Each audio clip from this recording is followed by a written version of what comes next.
এগুলো কভার করো।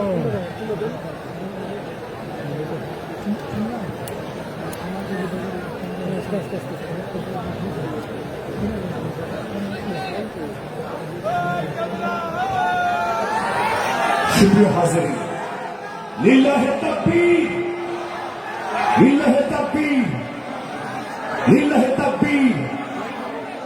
এবার সেই কাঙ্ক্ষিত মুহূর্ত পবিত্র কালামে হাকিম থেকে তাফসীর পেশ করবেন। এখন পবিত্র কালামে হাকিম থেকে তাফসীর পেশ করছেন। এদিকে বিশৃঙ্খল পরিস্থিতি কেন করছেন? এদিকে কি হয়েছে? আপনারা কি মাহফিল সুন্দরভাবে চলতে চান না? এটা তো এক ধরনের ধৃষ্টতা ভাই। এখানে আপনারা পানি বোতল ছুঁড়ে মারছেন। ইসলামী মাহফিলে এসেছেন, শৃঙ্খলা রক্ষা করতে হবে, শান্তি বজায় রাখতে হবে, অপর ভাইকে সহযোগিতা করতে হবে। এই ধৃষ্টতাপূর্ণ কাজ কে করেছেন? স্বেচ্ছাসেবকরা। এখনই যান এবং এটা নিয়ন্ত্রণ করুন। সুপ্রিয় হাজিরিন, এখন পবিত্র কোরআন থেকে তাফসীর করবেন। আজকের এই মাহফিলের অন্যতম আকর্ষণ আমাদের প্রিয় ইসলামিক স্কলার আস-সুন্নাহ ফাউন্ডেশনের সম্মানিত চেয়ারম্যান শায়খ আহমদুল্লাহ হাফিজাহুল্লাহ।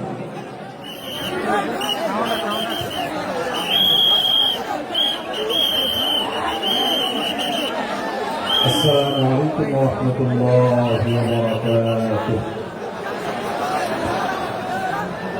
আপনারা সবাই ভালো আছেন? আলহামদুলিল্লাহ, আলহামদুলিল্লাহ। আল্লাহ রাব্বুল আলামিন আমাদের সবাইকে ভালো থেকে নেক আমল করে আজকের এই মাহফিল থেকে উপকারী কথাগুলো শুনে আমরা নিয়ত করে যাওয়ার তৌফিক দান করুন। আমিন। আলহামদুলিল্লাহ, الحمد لله نحمده ونستعينه ونستغفره ونؤمن به ونتوكل عليه ونعوذ بالله من شرور أنفسنا ومن سيئات أعمالنا من يهده الله فلا مضل له ومن يضلله فلا هادي له وأشهد أن لا إله إلا الله وحده لا شريك له وأشهد أن محمدا عبده ورسوله أرسله بالحق بشيرا ونذيرا وداعيا إلى الله بإذنه وسراجا منيرا. أما بعد فقد قال الله تبارك وتعالى في كلامه المجيد وفرقانه الحميد: أعوذ بالله من الشيطان الرجيم. بسم الله الرحمن الرحيم. يا أيها الذين آمنوا لا يسخر قوم من قوم عسى أن يكونوا خيرا منهم ولا نساء من نساء عسى أن يكون خيرا منهم ولا تلمزوا أنفسكم ولا تنابزوا بالألقاب بئس الإثم الفسوق بعد الإيمان ومن لم يتب فأولئك هم الظالمون.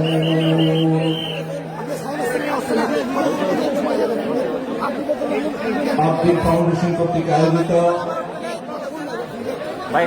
আজকের এই ঐতিহাসিক মাহফিলের সম্মানিত সভাপতি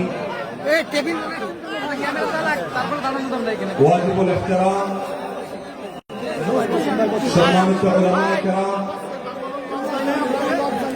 দূর দূরান্ত থেকে আগত, দেশের প্রত্যন্ত অঞ্চল থেকে আসা আমার প্রাণ প্রিয় দিনদরদি ভাইয়েরা এবং পর্দার আড়াল থেকে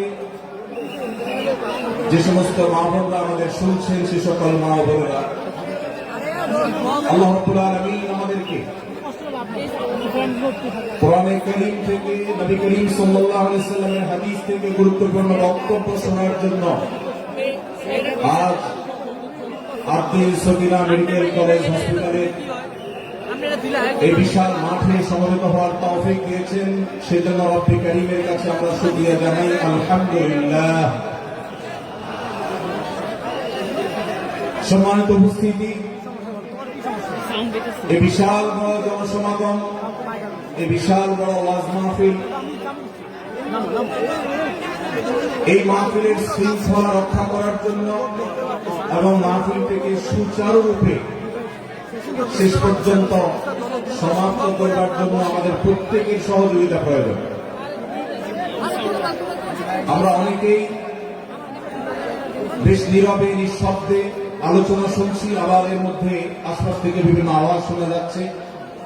আমি আপনাদেরকে বিনীতভাবে অনুরোধ করতে চাই, সবাই নীরবতা অবলম্বন করুন এবং সবাই শৃঙ্খলা মেনটেন করে চলুন।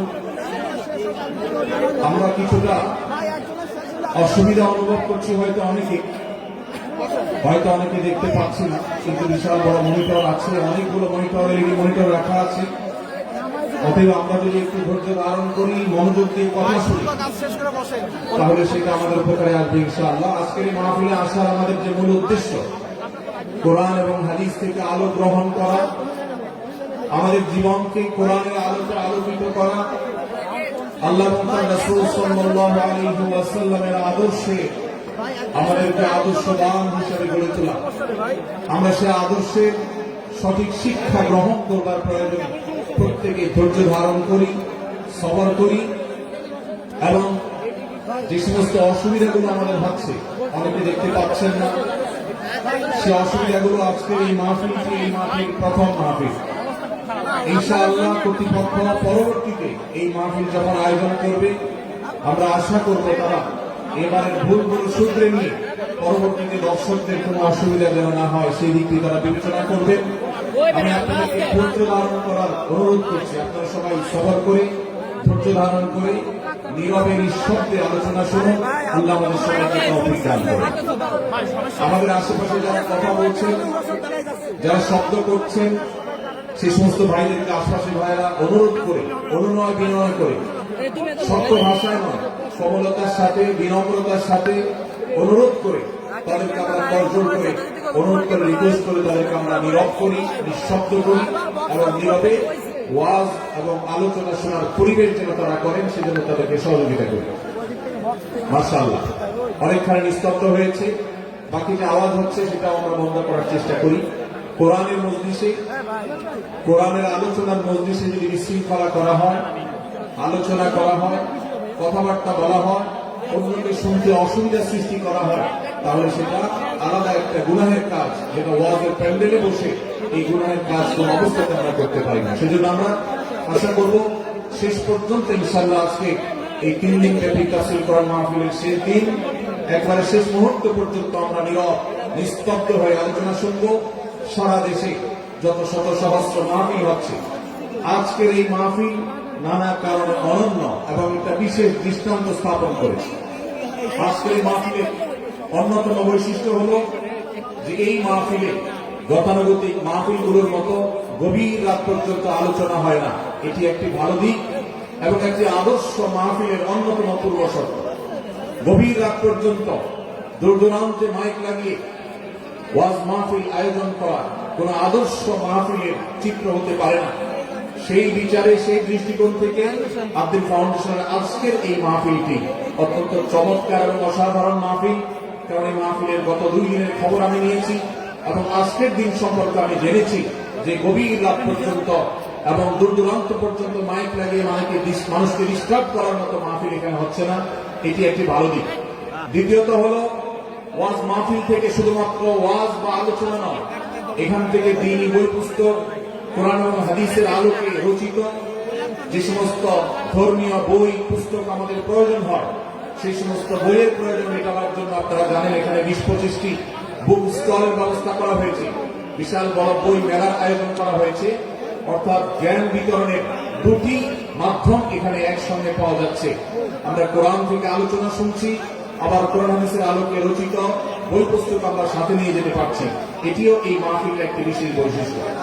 তৃতীয়ত হলো আমাদের মা বোনদের প্রবেশ পথ, তাদের অবস্থান, এগুলোকে এতটাই স্বতন্ত্র করা হয়েছে, এতটাই এগুলোকে সেপারেট করা হয়েছে যে সেগুলো তাদের প্রাইভেসি, তাদের পর্দার যে বিধিবিধান, তাদের যে ব্যক্তিত্ব, তাদের যে অন্যান্য দিকগুলো আছে সেগুলোকে খুব ভালোভাবে মেনটেন করা হচ্ছে। এটিও একটি আদর্শ মাহফিলের গুরুত্বপূর্ণ দিক। আজকাল অনেক ওয়াজ মাহফিলে মা বোনদের জন্য ওয়াজ শোনার ব্যবস্থা রাখা হয়, কিন্তু সেই সমস্ত ওয়াজ মাহফিলে মা বোনদের পর্দা সুন্দরভাবে সুচারুরূপে তারা আসা এবং নিরাপত্তার সাথে আবার ফিরে যাওয়ার মতো পৃথক আসা যাওয়ার রাস্তা ইত্যাদির ব্যবস্থা করা হয় না, যা বহুবিধ ফিতনার কারণ হয়ে থাকে। আজকের এই মাহফিলটিতে সেই দৃষ্টিকোণ থেকে একটি অন্য দৃষ্টান্ত স্থাপিত হয়েছে যে মা বোনদের জন্য পৃথক ওয়াজ শোনার ব্যবস্থা এবং রাস্তাঘাট পৃথক, যাতে করে তারা তাদের সেই পর্দার বিধিবিধানগুলো মেনটেন করে চলতে পারে। এই জন্য আমি কর্তৃপক্ষকে বিশেষভাবে ধন্যবাদ দিতে চাই। সেই সাথে আজকের একটা মাহফিলের সম্পূর্ণ নতুন দিক যুক্ত হয়েছে, যেটা আপনারা দেখেছেন, তা হল প্রত্যেক আলোচক আলোচনা করার আগে তার বায়োগ্রাফি পেশ করা হচ্ছে, তার জীবন বৃত্তান্ত পেশ করা হচ্ছে এবং সংক্ষেপে তার সম্পর্কে ধারণা দেওয়া হচ্ছে। এটিও একটা চমৎকার দিক এবং আমার জানা মতে বাংলাদেশের যে কোনো মাহফিলে এটি প্রথম দৃষ্টান্ত। সেই সাথে এই মাহফিলে আগত আমাদের সম্মানিত দর্শক শ্রোতা মন্ডলীর জন্য প্রাথমিক চিকিৎসা সম্পর্কে যেন তারা ধারণা নিতে পারেন, সেজন্য অনেকগুলো বুথ করা হয়েছে। এই বুথগুলো থেকে একজন মানুষ তার প্রাথমিক স্বাস্থ্য, এটার পরীক্ষা নিরীক্ষা বা নিজের চিকিৎসা সম্পর্কে স্টেপ কিভাবে নেবেন সে সম্পর্কে আদ্দিন সকিনা মেডিকেল কলেজের তরফ থেকে একটি বিশেষ আয়োজন হলো, যে বিশেষ ক্যাম্প এবং বুথ করে করে আমাদের দর্শক শ্রোতাকে এই দিক থেকে বিশেষ সার্ভিস দেওয়া হচ্ছে। পর্যাপ্ত টয়লেটের ব্যবস্থা করার কথা আমি শুনতে পেরেছি, জানতে পেরেছি, এবং বক্তাদের আলোচকদের বিভিন্ন উক্তি সম্বলিত ফেস্টুন আমি দেখেছি, যেটা অত্যন্ত নতুন একটা দিক। যদিও সেখানে বক্তাদের ছবি না থাকলে, প্রিন্টেড ছবি না থাকলে সেটা ভালো ছিল। আমি আশা করব কর্তৃপক্ষ সেটি পরবর্তীতে খেয়াল রাখবেন।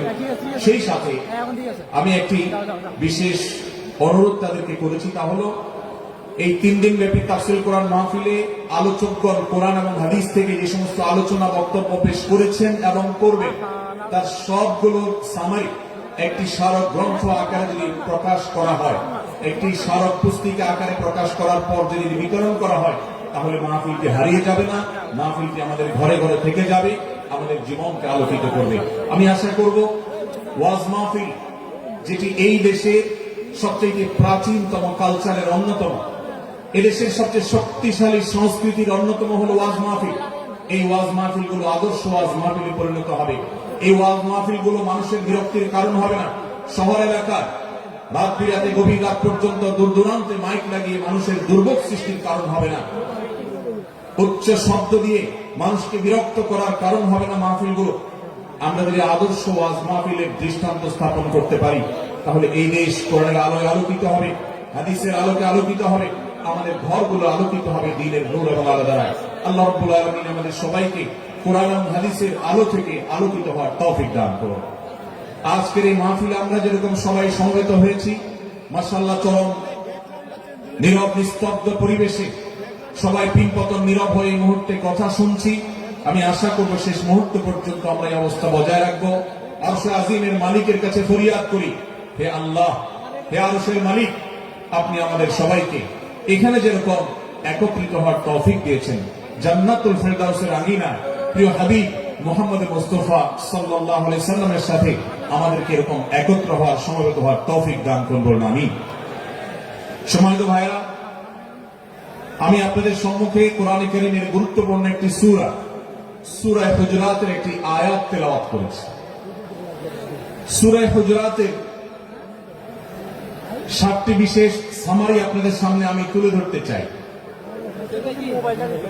এই সূরার বিশেষ তাৎপর্য, এই সূরার যে বিশেষ বার্তা, আজ বাংলাদেশের যে সমাজ বাস্তবতা রয়েছে, সেই সমাজ বাস্তবতায় সূরাতুল হুজুরাত প্রতিটি ঘরে ঘরে প্রত্যেক মুসলমানকে বারবার পাঠ করা, পুনর্পাঠ করা প্রয়োজন।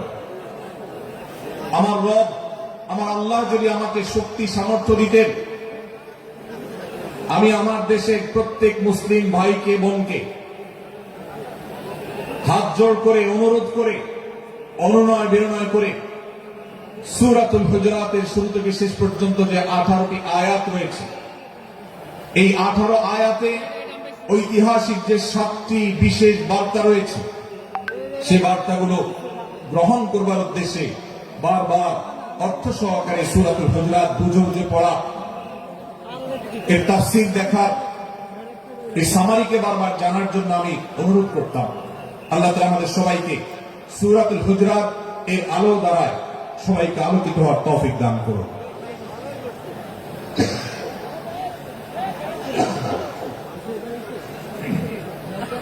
সম্মানিত উপস্থিতি,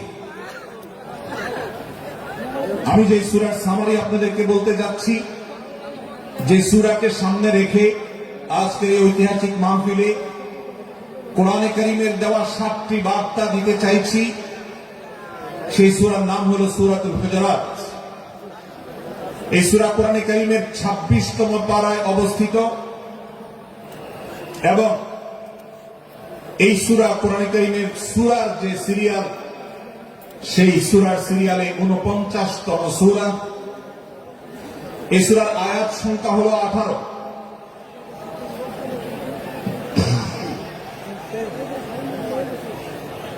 এই সূরা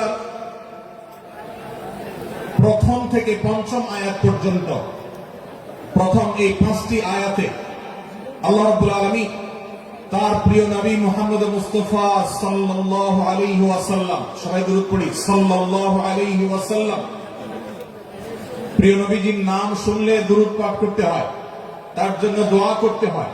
কারণ আল্লাহর হাবিব সাল্লাল্লাহু আলাইহি ওয়াসাল্লাম তার সমগ্র জীবনকে যে কষ্টের মধ্যে পার করেছেন, তার সমগ্র জীবনকে উৎসর্গ করেছেন, তা আপনার আমার হেদায়েতের জন্য, গোটা বিশ্ব মানবতার মুক্তির প্রয়োজনে।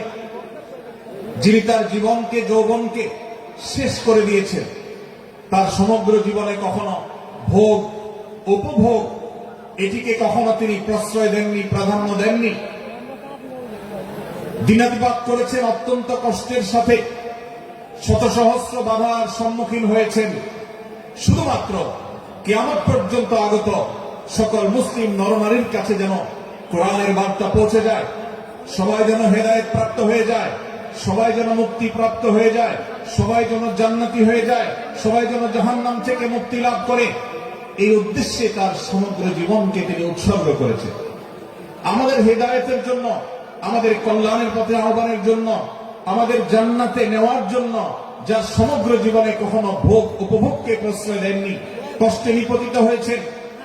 তিনি চাইলে মক্কার রাজত্ব করতে পারতেন, তিনি চাইলে মক্কার সবচেয়ে ভোগী মানুষ হতে পারতেন, কিন্তু সেটা না করে তিনি যে ত্যাগের দৃষ্টান্ত স্থাপন করেছেন, প্রিয় নবী মুহাম্মদ সাল্লাল্লাহু আলাইহি সাল্লামের সেই অবদানের স্বীকৃতি স্বরূপ আমরা তার নাম যখনই শুনব সাল্লাল্লাহু আলাইহি সাল্লাম বলে তার প্রতি আল্লাহর রহমত যেন, অনুগ্রহ যেন নাজিল হয়, সেজন্য দোয়া করব। আল্লাহ তাআলা তার হাবিবকে রহমত এমনিতেই দান করবেন, আপনি আর আমি তার জন্য রহমতের দোয়া করার মধ্য দিয়ে আমরা সৌভাগ্যবান মানুষের কাতারে শামিল হতে পারবো। তো আমি যেটি বলছিলাম, সূরাতুল হুজুরাতের 1 থেকে 5 নম্বর আয়াত পর্যন্ত এই 5টি আয়াতে আল্লাহ রাব্বুল আলামিন প্রিয় নবী সাল্লাল্লাহু আলাইহি সাল্লামের সাথে আদব এবং শিষ্টাচারের শিক্ষা দিয়েছেন মানব জাতিকে। এবং আল্লাহ রাব্বুল আলামিন ঈমানদারদেরকে পরম মায়ার সাথে ডেকে, ইয়া আইয়ুহাল্লাযীনা আমানু, হে ঈমানদারগণ, এই ডাকে আল্লাহ তাআলা ডেকে বলেছেন, লা তুকাদ্দিমু বাইনা ইয়াদাইল্লাহি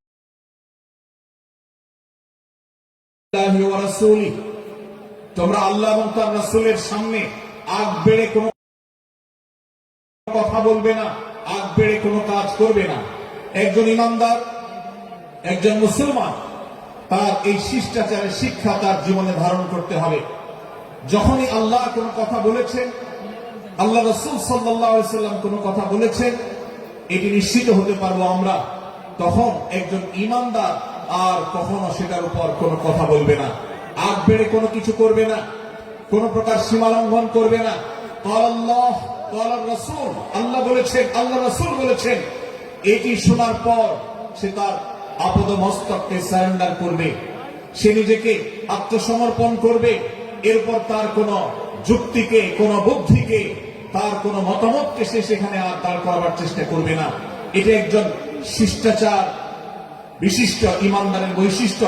কোরআন এই শিক্ষা আমাদেরকে দিয়েছে। ভাইরা আমার, এই শিক্ষাকে ধারণ করে আমরা যারা নিজেদেরকে মুসলমান দাবি করছি, আমাদের সম্মানীয় যারা আছেন, আল্লাহকে যেরকম আমরা সম্মান করি, আল্লাহ রাসূলকে যেরকম সম্মান করি, ঠিক একইভাবে আমাদেরকে যে সমস্ত মানুষগুলোকে সম্মান করার নির্দেশ করা হয়েছে, ওলামা একরাম রয়েছেন, আমাদের বাবা মা, বয়সে বড়, শিক্ষিত, এবং যারা আমাদের শিক্ষক বৃন্দ আছেন, এভাবে যারা আমাদের সম্মানের পাত্র আছেন, সে মানুষগুলোর সামনে আগ বেড়ে যেন কোনো কিছু না করি। সে আগ বাড়াটা কথার ক্ষেত্রে হতে পারে, চলার ক্ষেত্রে হতে পারে, আচরণের ক্ষেত্রে হতে পারে।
এই শিষ্টাচারের শিক্ষা সূরা হুজুরাতের প্রথম আয়াতে আমাদেরকে দেওয়া হয়েছে। প্রিয় ভাইরা আমার, আমাদের সমাজে আজ যে সমস্ত ভালো গুণের দুর্ভিক্ষ চলছে, ক্রাইসিস চলছে, অভাব চলছে, এর মধ্যে অন্যতম হলো আজ শিষ্টাচারের অভাব। আমাদের সমাজের চতুর্দিকে আপনি দেখতে পাবেন পরিলক্ষিত। আর সেজন্য সূরা হুজুরাতের এই শিষ্টাচারের শিক্ষা আমাদের জীবনে খুবই গুরুত্বপূর্ণ। আমরা যখনই কোনো সম্মানীয় ব্যক্তির কাছে আমরা থাকব, তাদের কথার উপরে কথা বলা, তাদের সাথে তর্ক করা, তাদের আর সামনে আগ বেড়ে কথা বলা, এমনকি তারা যখন চলবেন তাদের সামনে সামনে হাঁটা, এই সবগুলো কোরআনের এই শিষ্টাচারের যে শিক্ষা আছে পরিপূর্ণ। প্রিয় নবী সাল্লাল্লাহু আলাইহি সাল্লামের সময়কার একটি ঘটনা, এক ব্যক্তি তার বাবার সাথে হেঁটে যাচ্ছিলেন, বোঝা যাচ্ছিল না যে তাদের মধ্যে বাবাকে সন্তানকে। অনেক সময় বাপ সন্তানের বাহ্যিক ভাবে দেখে বোঝা যায় না, এরকম কোন কোন ক্ষেত্রে হয়। জিজ্ঞেস করা হলো তাদেরকে, তোমাদের মধ্যে বাবাকে সন্তানকে? বলা হলো যে অমুক বাবা, অমুক সন্তান। তখন নির্দেশনা দেওয়া হলো যে সন্তান তার হাঁটা এবং চলার মধ্য দিয়ে এই বিনয়ের প্রকাশ ঘটাতে হবে, আনুগত্যের প্রকাশ ঘটাতে হবে, সম্মান এবং শ্রদ্ধার প্রদর্শন করতে হবে, যার মধ্য দিয়ে বোঝা যায় যে কে সন্তান আর কে বাবা। এটা যেন জিজ্ঞেস করতে না হয়। আজ আমাদের যারা তরুণ আছি, আমরা যুবক আছি, আমরা অনেকেই পশ্চিমা সংস্কৃতি দ্বারা প্রভাবিত হয়ে আমরা শিষ্টাচারের এই গণ্ডি এবং সীমানা পার হয়ে চলে গেছি। কোরআন আমাদেরকে শিষ্টাচারের শিক্ষা দিচ্ছে যে আমরা সিনিয়রদের সামনে বিনয়ের সাথে আচরণ করব, তাদের সামনে সামনে চলা থেকে বিরত থাকব, যত সম্ভব তাদেরকে অনুসরণ করার চেষ্টা করব, তাদের সাথে কথা হবে, তাদের আগ বেড়ে কথা হবে না, তাদের কোনো জিজ্ঞাসা থাকলে সেটা উত্তর হবে বিনয়ের সাথে। এই শিষ্টাচারের শিক্ষা আমাদেরকে দেওয়া হয়েছে। এবং একইভাবে সূরা হুজুরাতের প্রথম বার্তার মধ্যে নবী সাল্লাল্লাহু আলাইহি ওয়াসাল্লামের সাথে আরেকটি শিষ্টাচার শেখানো হয়েছে, তা হলো আল্লাহ রাব্বুল আলামিন আমাদের কণ্ঠকে, আমাদের আওয়াজকে, আমাদের কথাকে নবী সাল্লাল্লাহু আলাইহি ওয়াসাল্লামের কথার চাইতে যেন আগ বেড়ে না যায়, তার চাইতে যেন উঁচু কণ্ঠে আমরা কথা না বলি, তার চাইতে যেন উচ্চ স্বরে কথা না বলি, সেই শিক্ষা দিয়েছেন, সেই শিষ্টাচারের শিক্ষা আমাদেরকে দেওয়া হয়েছে। ভাইরা আমার, প্রিয় নবী সাল্লাল্লাহু আলাইহি ওয়াসাল্লামের সাহাবীরা নবী সাল্লাল্লাহু আলাইহি ওয়াসাল্লামের প্রতি আদব এবং শিষ্টাচার এত বেশি প্রদর্শন করতেন যে নবী করিম সাল্লাল্লাহু আলাইহি ওয়াসাল্লামের প্রতি এই শিষ্টাচারের কথা যখন বলা হয়, সাহাবীরা অনেকে নবী করিম সাল্লাল্লাহু আলাইহি ওয়াসাল্লামের সাথে কথা বলতে রীতিমতো ইতস্তত বোধ করছিলেন। যে কিভাবে কথা বলবো না জানে জোরে হয়ে যায়, এবং তাতে না জানে আমি বেয়াদবের কাতারে সামিল হয়ে যাই, শিষ্টাচার বহির্ভূত কাজ করে ফেলি। এবং আল্লাহ তাআলা যে সতর্কীকরণ করেছেন সূরা হুজুরাতের এই 1 থেকে 5 নম্বর আয়াতের মধ্যে, তার আওতায় আমি না জানি পড়ে যাই। তখন সাহাবায়ে কেরাম বিনয় এবং বিনম্রতা অবলম্বন করেছেন, এবং তারা একরকম বিপাকে পড়ে গেছেন। এতটা তারা সভ্য ছিলেন, এতটা তারা নম্র ছিলেন, এতটা তারা বিনম্র আচরণ করতেন নবীজির সাথে। ভাইরা আমার, এই বিষয়টিও আমরা শুধুমাত্র আমাদের প্রিয় নবীজির জন্য নয়, এটি আমাদের মা বাবা, আমাদের সম্মানের পাত্র যারা আছেন, আমাদের বয়সে যারা সিনিয়র আছেন, তাদের সামনে কথা বলার সময় আমরা মেনটেন করে চলবো। অর্থাৎ আমরা উচ্চ কণ্ঠে তাদের সামনে কথা বলবো না। এই মাহফিলে এখনো শত শত হাজারো মানুষ হয়তো এমন আছে যারা মায়ের সামনে, বাবার সামনে, বড় ভাইয়ের সামনে, শিক্ষকের সামনে, সিনিয়রদের সামনে, মুরব্বীদের সামনে, ওলামাদের সামনে উচ্চ কণ্ঠে কথা বলেন। প্রিয় ভাইরা আমার, আমরা মুসলমানদের সন্তান, আমরা মুহাম্মদ সাল্লাল্লাহু আলাইহি সাল্লামের উম্মত, আমরা আবু বকর, ওমর, ওসমান, আলী রাদিয়াল্লাহু আনহুমের অনুসারী, আমরা কোরআনের অনুসারী। কোরআনের অনুসারী কখনো বেয়াদব হতে পারে? কোরআনের অনুসারী কখনো বেয়াদব হতে পারে? কোরআন যে শিষ্টাচারের শিক্ষা দিয়েছে, এই শিক্ষা আজ আমাদের মধ্যে ধারণ করতে হবে, আমাদের সন্তানদের শেখাতে হবে, আমাদের ঘরে ঘরে এই শিক্ষা চর্চা করতে হবে, আমাদের সমাজে এটিকে প্রতিষ্ঠিত করতে হবে। পশ্চিমা সংস্কৃতির যে ছোবল, সে ছোবল আমাদের সন্তানদেরকে আজকাল অনেক ক্ষেত্রে বেয়াদবে পরিণত করছে, তাদের অনেক সময় শিষ্টাচার থেকে বের করে দিচ্ছে। তারা কখনো স্বাধীনতার নামে, কখনো মত প্রকাশের নামে, কখনো বিভিন্ন নামে তারা কিন্তু হারিয়ে যাচ্ছে। আজকের এই বাস্তবতাকে উপলব্ধি করে সূরা হুজুরাতের 1 থেকে 5 নম্বর আয়াত, এই শিক্ষাকে আমাদের মধ্যে ধারণ করতে হবে। আল্লাহ তাআলা আমাদের সবাইকে সেই তৌফিক দান করুন। ভাইরা আমার, সূরা হুজুরাতের প্রথম বার্তা প্রিয় নবী সাল্লাল্লাহু আলাইহি ওয়াসাল্লামের সাথে শিষ্টাচার। আল্লাহ এবং তার রাসূলের সামনে, আল্লাহ এবং তার রাসূলের সামনে আগ বেড়ে কোনো কথা না বলা, আগ বেড়ে কোনো আচরণ না করা, এটা তার প্রতি শিষ্টাচারের অংশ। এবং আল্লাহ রাসূলের সামনে উচ্চ কণ্ঠে জোরে কথা না বলা, এটাও তার প্রতি শিষ্টাচারের অংশ। আল্লাহ তাআলা আমাদেরকে এই শিষ্টাচার আমাদের জীবনে প্রত্যেকটা পদে পদে ধারণ করার তৌফিক দান করুন, আমিন। ভাইরা আমার, সূরা হুজুরাতের দ্বিতীয় যে শিক্ষা, সেই শিক্ষাটা বর্ণিত হয়েছে এই সূরা 6 থেকে 8 নম্বর আয়াত।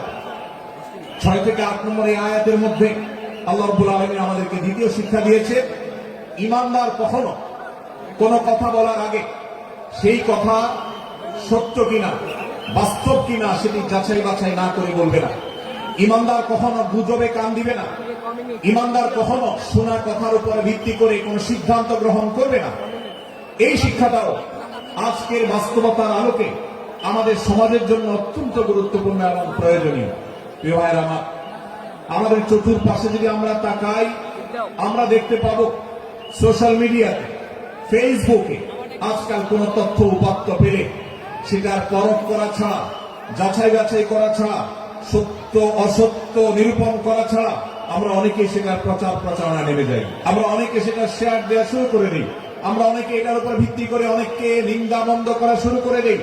এমনকি আজ আমরা যেই জায়গায় দাঁড়িয়ে আছি, বাংলাদেশের যে সামাজিক বাস্তবতা, সেই বাস্তবতার আলোকে বলা যায় অনেক সময় অনেক ব্যক্তিকে সমাজে মিডিয়ার মাধ্যমে নানাভাবে হয়রানি করে তাকে খারাপ মানুষ হিসাবে, কালপিট হিসাবে দেখানো হয়, অথচ তার দোষ, যে সমস্ত দোষের কথা তাকে বলা হয়, যে সমস্ত দোষে তাকে দোষী বানানো হয়, সে সমস্ত দোষ থেকে তিনি সমস্ত এবং পবিত্র এবং পরিচ্ছন্ন।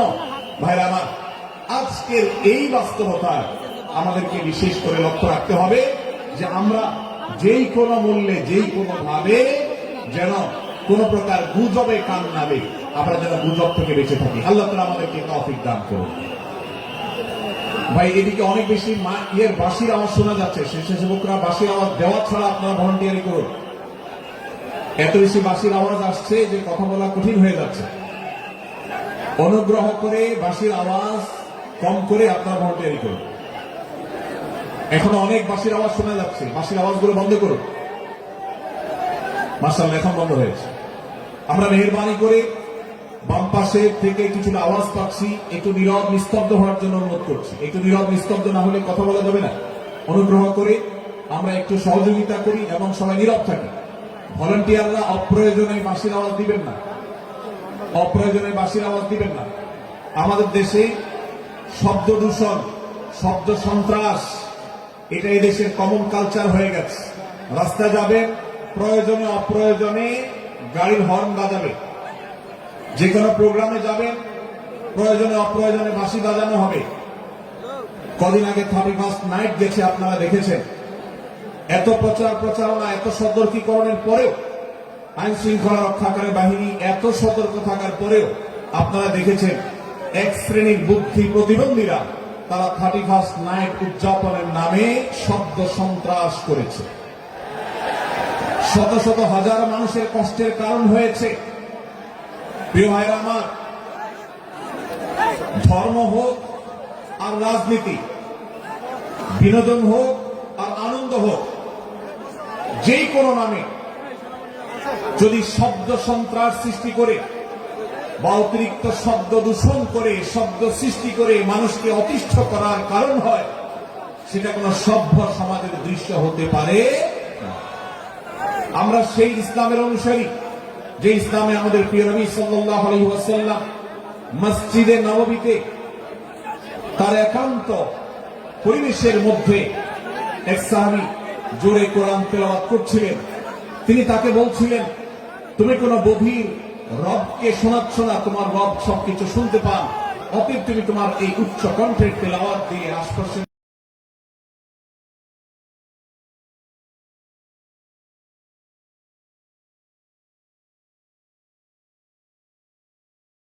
মানুষের ডিস্টার্বের কারণ হবে না। আমরা সেই ইসলামের অনুসারী।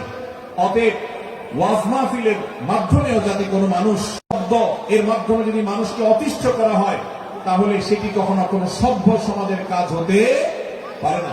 প্রিয় ভাইরা, এই জন্য আপনারা যারা তরুণ আছেন বয়সে, আপনাদেরকে আমি অনুরোধ করতে চাই, বিবাহ অনুষ্ঠানকে কেন্দ্র করে, আকিকাকে কেন্দ্র করে, নানা অনুষ্ঠানকে কেন্দ্র করে যে শব্দ সন্ত্রাস আমাদের দেশে হয়, এটি আমাদেরকে থামাতে হবে ইনশাআল্লাহ। আমরা যদি সবাই সজাগ হয়ে যাই, আমরা যদি সবাই সতর্ক হই, সচেতন হই, ইনশাআল্লাহ এই যে শব্দ দিয়ে মানুষকে কষ্ট দেওয়ার অপসংস্কৃতি, বিশেষ করে ভিনদেশী যে অপসংস্কৃতি আমদানি করা হয়েছে, এই অত্যাচার এদেশে থামাতে হবে ইনশাআল্লাহ। আল্লাহ আমাদের সবাইকে তৌফিক দান করুন। ভাইরা আমার, আমরা আমাদের আশেপাশে কোন তরুণরা যদি এরকম শব্দ করে, গান বাজিয়ে অন্য মানুষকে অতিষ্ঠ করে, ঈদের সময় দেখা যায় বিশেষ করে সে সমস্ত যুবকদেরকে কাউন্সিলিং করতে হবে, তাদেরকে বোঝাতে হবে যে তোমার আনন্দ কখনো আরেকজনের বেদনার কারণ হতে পারে না। বহু হার্টের রোগী আছেন, বহু অসুস্থ মানুষ আছেন, বহু ছোট শিশু আছে যাদের কষ্টের কারণ হয়। বিধায় আমরা কখনো আমাদের শব্দ দিয়ে কাউকে কষ্ট হতে দিব না। আল্লাহ আমাদের সবাইকে তৌফিক দান করুন। মাশাআল্লাহ, অনেকটা নীরব নিস্তব্ধ হয়েছে। আমি যে জায়গাতে ছিলাম আমরা সেখানে ফিরে যাই। সূরা হুজুরাতের দ্বিতীয় শিক্ষার কথা বলছিলাম ভাইরা। 6 থেকে 8 নম্বর আয়াত যদি আপনি পাঠ করেন সূরা হুজুরাতের, আপনি দেখতে পাবেন সেখানে আল্লাহ রাব্বুল আলামিন ঈমানদারদেরকে যেই কোন সংবাদ, যে কোন তথ্য, বিশেষ করে অনির্ভরযোগ্য সূত্র থেকে যখন পাবে, ফাসিক থেকে যখন শুনবে, যার ভিতরে আল্লাহর ভয় নাই সেরকম মানুষ থেকে যখন পাবে, সেই সংবাদ তথ্য উপাত্ত যাচাই করা ছাড়া সেই সংবাদ যেন বলে না বেড়ায়। আপনি শহরে যান কিংবা গ্রামে, শিক্ষিত দেখুন কিংবা অশিক্ষিত, সর্বশ্রেণীর মানুষের মধ্যে আজ এই ব্যাধি দেখতে পাবেন চরমাকার ধারণ করেছে। কারোর ব্যাপারে কোন নেগেটিভ কথা শুনেছে, কোন মন্দ কথা শুনেছে, সে কথার প্রচারণা শুরু করে দেন। সেটা কি সঠিক কিনা, সেটা কি সত্য কিনা, সেটা কি যথার্থ কিনা, সেটা কোনো প্রপাগান্ডা কিনা, সেটা কোনো মিথ্যাচার কিনা, সেটা কোনো গুজব কিনা, এটা যাচাই করার প্রয়োজন অনুভব করে না। অথচ আমরা সেই মুহাম্মদ সাল্লাল্লাহু আলাইহি সাল্লামের উম্মত, যে মুহাম্মদ সাল্লাল্লাহু আলাইহি সাল্লাম আমাদেরকে সতর্ক করেছেন, কাফা বিল মারই কাযিবান আন ইউহাদ্দিসা বিকুল্লি মা সামিআ, কোন ব্যক্তি যা শুনে সেটাই যদি বলে বেড়ায়, তথ্য উপাত্ত যাচাই না করে, সেটাকে ভালো করে যাচাই বাছাই না করে, সেটাকে অনুসন্ধান না করে, সত্য সত্য নিরূপণ করবার চেষ্টা না করে, তাহলে সে মিথ্যাবাদী হওয়ার জন্য যথেষ্ট। এজন্য আজকের এই মাহফিল থেকে আমরা অঙ্গীকার করে যাব, আজকের মাহফিল থেকে আমরা নিয়ত করে যাব, এই মজলিসে বসে এই মুহূর্তে নিজে নিজে সংকল্প করব, আমার জীবনে সোশ্যাল মিডিয়া কিংবা ফেসবুকে, ইউটিউবে অথবা অফলাইনে আমার বাস্তব জীবনে আমি কখনো কোনো মানুষ সম্পর্কে যে কোনো তথ্য উপাত্ত পেয়ে ভুল কোনো ধারণা, মন্দ কোনো ধারণা করার প্রতি পোষণ করবো না। কোন তথ্য উপাত্ত যদি পাই, কোন সংবাদ যদি পাই অনির্ভরযোগ্য সূত্রে, তাহলে সেক্ষেত্রে সেটা যাচাই বাছাই করা ছাড়া আমি সেটাকে বিশ্বাস করতে যাব না। এটাই হলো আমাদের ঈমানের দাবি। ভাইরা আমার, একজন ইমানদার এতটা সরল হবে না যে যা শুনবে সে সেটাকে বিশ্বাস করে বসবে। একজন ইমানদার এতটা বাস্তবতা থেকে দূরে থাকবে না যে তিনি তার পাওয়া কোন সংবাদকে অনুসন্ধান করবে না। আল্লাহ তাআলা আমাদের সবাইকে সূরা হুজুরাতের এই দ্বিতীয় শিক্ষাটাকে আমাদের জীবনে ভালো করে ধারণ করার তৌফিক দান করুন। আল্লাহ বলেছেন, ইয়া আইয়ুহাল্লাযীনা আমানু, হে ঈমানদারেরা, ইন জাআকুম ফাসিকুম বিনাবাইন ফাতাবায়ানু, তোমাদের কাছে কোন ফাসিক, যার মধ্যে আল্লাহর ভয় নেই, এরকম কোন মানুষ যদি কোন সংবাদ উপস্থাপন করে, এমনকি গণমাধ্যমেও যদি কোন সংবাদ প্রচারিত হয়, সংবাদদাতার মধ্যে যদি আল্লাহর ভয় না থাকে, সে যদি টাকার বিনিময়ে কারোর চরিত্র হনন করতে পারে, সে যদি অ্যাডভার্টাইজ পেয়ে কোন কোম্পানির হয়ে দালালি করতে গিয়ে অন্য কারোর বিরুদ্ধে কোন মিথ্যাচার করে, সে যদি বিদেশিদের এজেন্ডা বাস্তবায়ন করতে গিয়ে আলেম সমাজের চরিত্রকে কলঙ্কিত করে, কোন ভালো মানুষকে দোষী হিসাবে সাব্যস্ত করে, আল্লাহ তাআলা আমাদেরকে সতর্ক করেছেন, ফাতাবায়ানু, সেই সংবাদ সত্য কিনা আমাদেরকে যাচাই করতে হবে। আন তুসিবু কওমান বিজাহালাহ ফাতুসবিহু আলা মা ফাআলতুম নাদিমিন। যদি আমরা যাচাই বাছাই না করে যা শুনি সেটাকে বিশ্বাস করতে থাকি, তাহলে আমরা একসময় লজ্জিত হতে হবে, অনুতপ্ত হতে হবে আমাদের এই ভুল অবস্থানের কারণে। এজন্য ভাইরা, আজকে এই মাহফিল থেকে আমরা প্রতিশ্রুতি নিজের সঙ্গে নিজে দিয়ে যাব যে আমরা কখনো কোন তথ্য উপাত্ত পেলে, কোন সংবাদ পেলে, সেটাকে বিশেষ করে কারোর চরিত্র সম্পর্কিত যদি হয়, কারোর সম্পর্কে নেগেটিভ যদি হয়, তাহলে সেটাকে বিশ্বাস করবার আগে ভালো করে অনুসন্ধান করব। যতক্ষণ আমি নিশ্চিত না হব ততক্ষণ পর্যন্ত সেটার প্রচার করব না। আল্লাহ তাআলা আমাদের সবাইকে কোরআনের এই শিক্ষাটাও আমাদের জীবনে ধারণ করবার তৌফিক দান করুন। ভাইরা আমার, তৃতীয় যে শিক্ষা সূরা হুজুরাতের, সেটি হলো আল্লাহ রাব্বুল আলামিন সূরা হুজুরাতের 9 এবং 10 নম্বর আয়াতে ঈমানদারদের মধ্যে যদি কখনো মতভিন্নতা, মতপার্থক্য, এটা যদি মারামারিতে পরিণত হয়, ঈমানদারদের মধ্যে যদি কখনো দুই পক্ষ গন্ডগোল এবং ফাসাদের মধ্যে লিপ্ত হয়ে যাওয়ার মতো দৃশ্যের অবতারণা হয়, তাহলে আমরা যেন আমাদের মুসলমান ভাইদের ঘর পোড়ার মধ্যে আলু পোড়া দিতে না যাই। আমরা যেন আমাদের মুসলমান ভাইদের মধ্যকার বিভেদকে আরো বৃদ্ধি করতে সহায়তা না করি। আমরা যেন মীমাংসার পথ অবলম্বন করি। আমরা যেন তাদের মধ্যকার সম্পর্কে যে অবনতি হয়েছে সেটাকে দূর করবার চেষ্টা করি। আল্লাহ রাব্বুল আলামিন এই নির্দেশ দিতে গিয়ে বলেছেন, ওয়া ইন তাইফাতানি মিনাল মুমিনিনা ইকতাতালু, যদি ইমানদারদের দুটি দল, দুটি গ্রুপ নিজেদের মধ্যে মারামারিতে লিপ্ত হয়ে যায়, ফাসলিহু বাইনাহুমা, তাহলে তোমরা সেই বিবাদমান দুটি দলকে মীমাংসা করবার চেষ্টা করবে। আজ আমাদের মধ্যে এরকম বহু বিষয়কে কেন্দ্র করে মুসলমানদের মধ্যে অনেক সময় মুখোমুখি অবস্থান আমরা দেখতে পাই, যা দুর্ভাগ্যজনক, যা হওয়ার কথা ছিল না। এমনকি জাগতিক বিষয়ে যেমন হয়, ধর্মের নামে, ইসলামের নামে আজ আমরা হাজার হাজার টুকরা হয়েছি। আজ গোটা বিশ্বে আমাদের মুসলমানদের যে অবস্থান দুর্বল হয়েছে, এর অন্যতম প্রধান কারণ হলো আমাদের অনৈক্য। আমরা যদি আজ আহলে কিবলা, আহলে সুন্নাহ ওয়াল জামাআতের অনুসারীরা নানান মত এবং পথের অনুসারী হওয়া সত্ত্বেও, নানান পথ এবং পন্থার অনুসারী হওয়া সত্ত্বেও, আমরা যদি মৌলিক বিষয়গুলোর পর সবাই ঐক্যবদ্ধ থাকতাম, আমরা যদি আল্লাহ তাআলার দেওয়া ইত্তিহাদ মাআল ইখতিলাফ, বৈচিত্র্যময় ঐক্য, বিভিন্ন বিষয় মতভিন্ন থাকা সত্ত্বেও মৌলিক বিষয়ে ঐক্যমতে আমরা যদি থাকতে পারতাম, আমাদের মধ্যে যদি মুসলিম ভ্রাতৃত্ববোধ থাকতো, আমাদের মধ্যে যদি বলয় ভিত্তিক যে দেয়াল আর প্রাচীরগুলো আছে সেগুলো যদি না থাকতো, তাহলে আজ বাংলাদেশের বাস্তবতা হলো, বাংলাদেশে আল্লাহর কোরআন, আল্লাহ রাসূল সাল্লাল্লাহু আলাইহি ওয়াসাল্লামের হাদিসের আলোকে বাংলাদেশ আজ অটোমেটিক পরিচালিত হতো, ঠিক কিনা বলেন? আমরা যদি আজ ঐক্যবদ্ধ থাকতাম, তাহলে এদেশে হাতে গোনা যাবে এরকম স্বল্প সংখ্যক নাস্তিকেরা, ইসলাম এবং মুসলমানদের শত্রুরা, তারা আমাদেরকে নিয়ে তারা আজ যে খেলা খেলছে, আমাদেরকে যে তারা শাসন করছে, আমাদেরকে যে তারা তাদের অধীনস্থ করে রাখছে, আমাদের উপরে যে আজ ভিনদেশি কালচার চাপিয়ে দিচ্ছে, আমাদের উপরে তারা যে আজ কর্তৃত্ব করছে, আমাদেরকে আজ টুকরা টুকরা করছে, এই দুঃসাহস তারা কোনোদিন দেখাতে পারত না যদি আমরা ঐক্যবদ্ধ থাকতাম। ভাইরা আমার, এই জন্য আমরা সব বিষয়ে সবাই একমত হব না। আজকের এই মাহফিলে যত মানুষ এসেছেন সবাই সব বিষয়ে একমত নন। এমনকি আজকের এই মাহফিল কর্তৃপক্ষ যে আয়োজন করছেন 3 দিন ব্যাপী, এই মাহফিলে আপনারা দেখেছেন এখানে কওমি এবং আলিয়া উভয় জায়গা থেকে বক্তা নির্বাচন করা হয়েছে, অসাধারণ সমন্বয় করা হয়েছে। এটি একটি ঐক্যের বার্তা।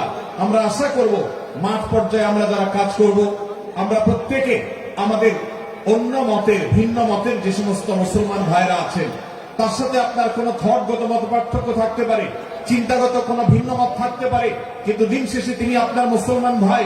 তার আল্লাহ আর আপনার আল্লাহ এক, তার রসুল এবং আপনার রসুল এক, তার কেবলা এবং আপনার কেবলা এক, তার কোরআন আর আপনার কোরআন এক, তার নামাজ আর আপনার নামাজ এক, তার রোজা আর আপনার রোজা এক, তার জাকাত এবং আপনার জাকাত এক। তার সাথে আপনার মোটা এবং মৌলিক বিষয়ে কোনো মতো পার্থক্য নাই। অতএব ছোটখাটো বিষয়কে কেন্দ্র করে আপনি যদি তাকে আপনার প্রতিপক্ষ মনে করেন, আপনি যদি তাকে আপনার শত্রু মনে করেন, এটা হবে আপনার ইসলামের জন্য, আপনার জন্য, এদেশের মুসলমানদের জন্য সবচেয়ে বড় ভুল। ভাইরা আমার, হারদুই হযরত আশরাফ আলী থানভী রহমাতুল্লাহ আলাইহির সর্বশেষ খলিফা আবুল হক সাহেব রহমাতুল্লাহ আলাইহি বলতেন, दीन के हर काम करने वालों को रफीक समझो, फरीक न समझो। যারাই আল্লাহর দ্বীনকে বুলন্দ করবার জন্য, যারাই আল্লাহর দ্বীনকে সেবা দেওয়ার জন্য, খেদমত করার জন্য কাজ করছে, তার পদ্ধতি তোমার থেকে ভিন্নতর হতে পারে। তাকে তুমি তোমার বন্ধু মনে করো, সহযাত্রী মনে করো, পথযাত্রী মনে করো, সহযোদ্ধা মনে করো, তোমার প্রতিপক্ষ মনে করবে না। প্রিয় ভাই আমার, আজ বাংলাদেশে ইসলাম যতটা পিছিয়ে আছে তার প্রধান কারণ হলো আমাদের অনৈক্য। আজ আমরা যদি আমাদের মধ্যকার যে সমস্ত দেয়াল এবং প্রাচীরগুলো, অদৃশ্য প্রাচীরগুলো উঠে আছে, যেগুলো আমাদের মুসলিম ভ্রাতৃত্বকে ভেঙে খান খান করে দিয়েছে, টুকরো টুকরো করে দিয়েছে, যদি আজ আমরা সে সমস্ত অদৃশ্য প্রাচীরগুলো দূরে সরাতে পারতাম, আমার ভিন্ন মতের ভাইকে যদি আমার ভাই মনে করতে পারতাম, তার যদি আমি কল্যাণকামী হতে পারতাম, আল্লাহ কোরআনের ঘোষণা অনুযায়ী এই মুসলমানদের ঐক্যবদ্ধ শক্তিকে দমাবার শক্তি পৃথিবীর কারোর নাই, কারোর নাই, কারোর নাই। আজ আমার ভাইয়েরা ফিলিস্তিনে মার খাচ্ছে, যদি আজ গোটা বিশ্বের মুসলমানরা আমরা ফিলিস্তিনে মুসলমানদের উদ্ধারের ব্যাপারে ঐক্যবদ্ধ থাকতাম, ফিলিস্তিনে মুসলমানের দিকে চোখ তুলে তাকাবার শক্তি বিশ্বের কোন কাফেরদের থাকতো না। আজ যদি আমরা আমাদের মুসলমান নির্যাতিত ভাইদের ব্যাপারে সারা বিশ্বের মুসলমানরা ঐক্যবদ্ধ অবস্থান গ্রহণ করতে পারতাম, মুসলমানের দিকে চোখ তুলে তাকাবার শক্তি বিশ্বের কোন কারো থাকতো না। ভাইরা আমার, গোটা বিশ্বে ঐক্য প্রতিষ্ঠা করা আপনার আমার মতো সাধারণ মানুষের দ্বারা হয়তো সম্ভবপর হবে না, কিন্তু আমরা যারা মাঠ পর্যায়ে কাজ করছি, আমি আপনাদেরকে করজোড় করে অনুরোধ করতে চাই। আমি জানি আপনার এলাকাতে, আপনার মহল্লাতে আপনার সাথে অন্য মুসলমান ভাইদের অনেক ক্ষেত্রে মতভিন্নতা আছে। সেটা রাজনৈতিক দৃষ্টিভঙ্গির ক্ষেত্রে হতে পারে, সেটা ধর্মীয় থট এবং মানহাজ, মাযহাব, মাসলাকগতভাবে হতে পারে, সেটা অন্য কোন ইস্যু ভিত্তিক মত পার্থক্য হতে পারে। আল্লাহর জন্য, আল্লাহর ওয়াস্তে, আল্লাহর ওই আয়াতকে মেনে আমল করার চেষ্টা করি আমরা। আল্লাহ বলেছেন, ওয়া'তাসিমু বিহাবলিল্লাহি জামিআন ওয়া লা তাফাররাকু, তোমরা আল্লাহর রশিকে সবাই ঐক্যবদ্ধভাবে আঁকড়ে করে ধরো, ঐক্যবদ্ধভাবে আল্লাহর রশিকে আঁকড়ে ধরো, তোমরা পরস্পর বিচ্ছিন্ন হয়ে যেও না। আমরা অনেক ফরজের কথা শুনেছি, নামাজ রোজা ফরজ আমরা জানি, বাবা মার প্রতি সদ্ব্যবহার করার ফরজের কথা আমরা জানি, আত্মীয়তার সাথে সুসম্পর্ক, আত্মীয়তার বন্ধন রক্ষার কথা আমরা জানি, ফরজ হওয়ার কথা জানি, কিন্তু মুসলমানদের ঐক্যবদ্ধ থাকতে হবে এই ফরজের কথা আমরা অনেকেই জানি না। ভাইরা আমার, মুসলমানদেরকে আল্লাহ রাব্বুল আলামিন ঐক্যবদ্ধ থাকার নির্দেশ দিয়েছে। এই ঐক্যটা এর মানে এই নয় যে সবাই এক মতের হয়ে যাবে সব বিষয়ে। বিভিন্ন বিষয়ে আমাদের মধ্যে মত পার্থক্য থাকবে, তারপরে আমরা একে অন্যের সহযোদ্ধা হব, সহযাত্রী হব, আমরা একে অন্যের কল্যাণকামী হব, একে অন্যের ভালো চাইব। আমার ভিন্ন মতের মুসলমানের কোন ক্ষতিতে আমি খুশি হব না, তার ক্ষতিতে আমি কষ্ট পাবো, তার সাফল্যকে আমি এনজয় করব, আনন্দিত আনন্দিত হব। এটা যদি করতে না পারি তো আমি কখনো খালেস এবং সাচ্চা মুসলমান হতে পারলাম না।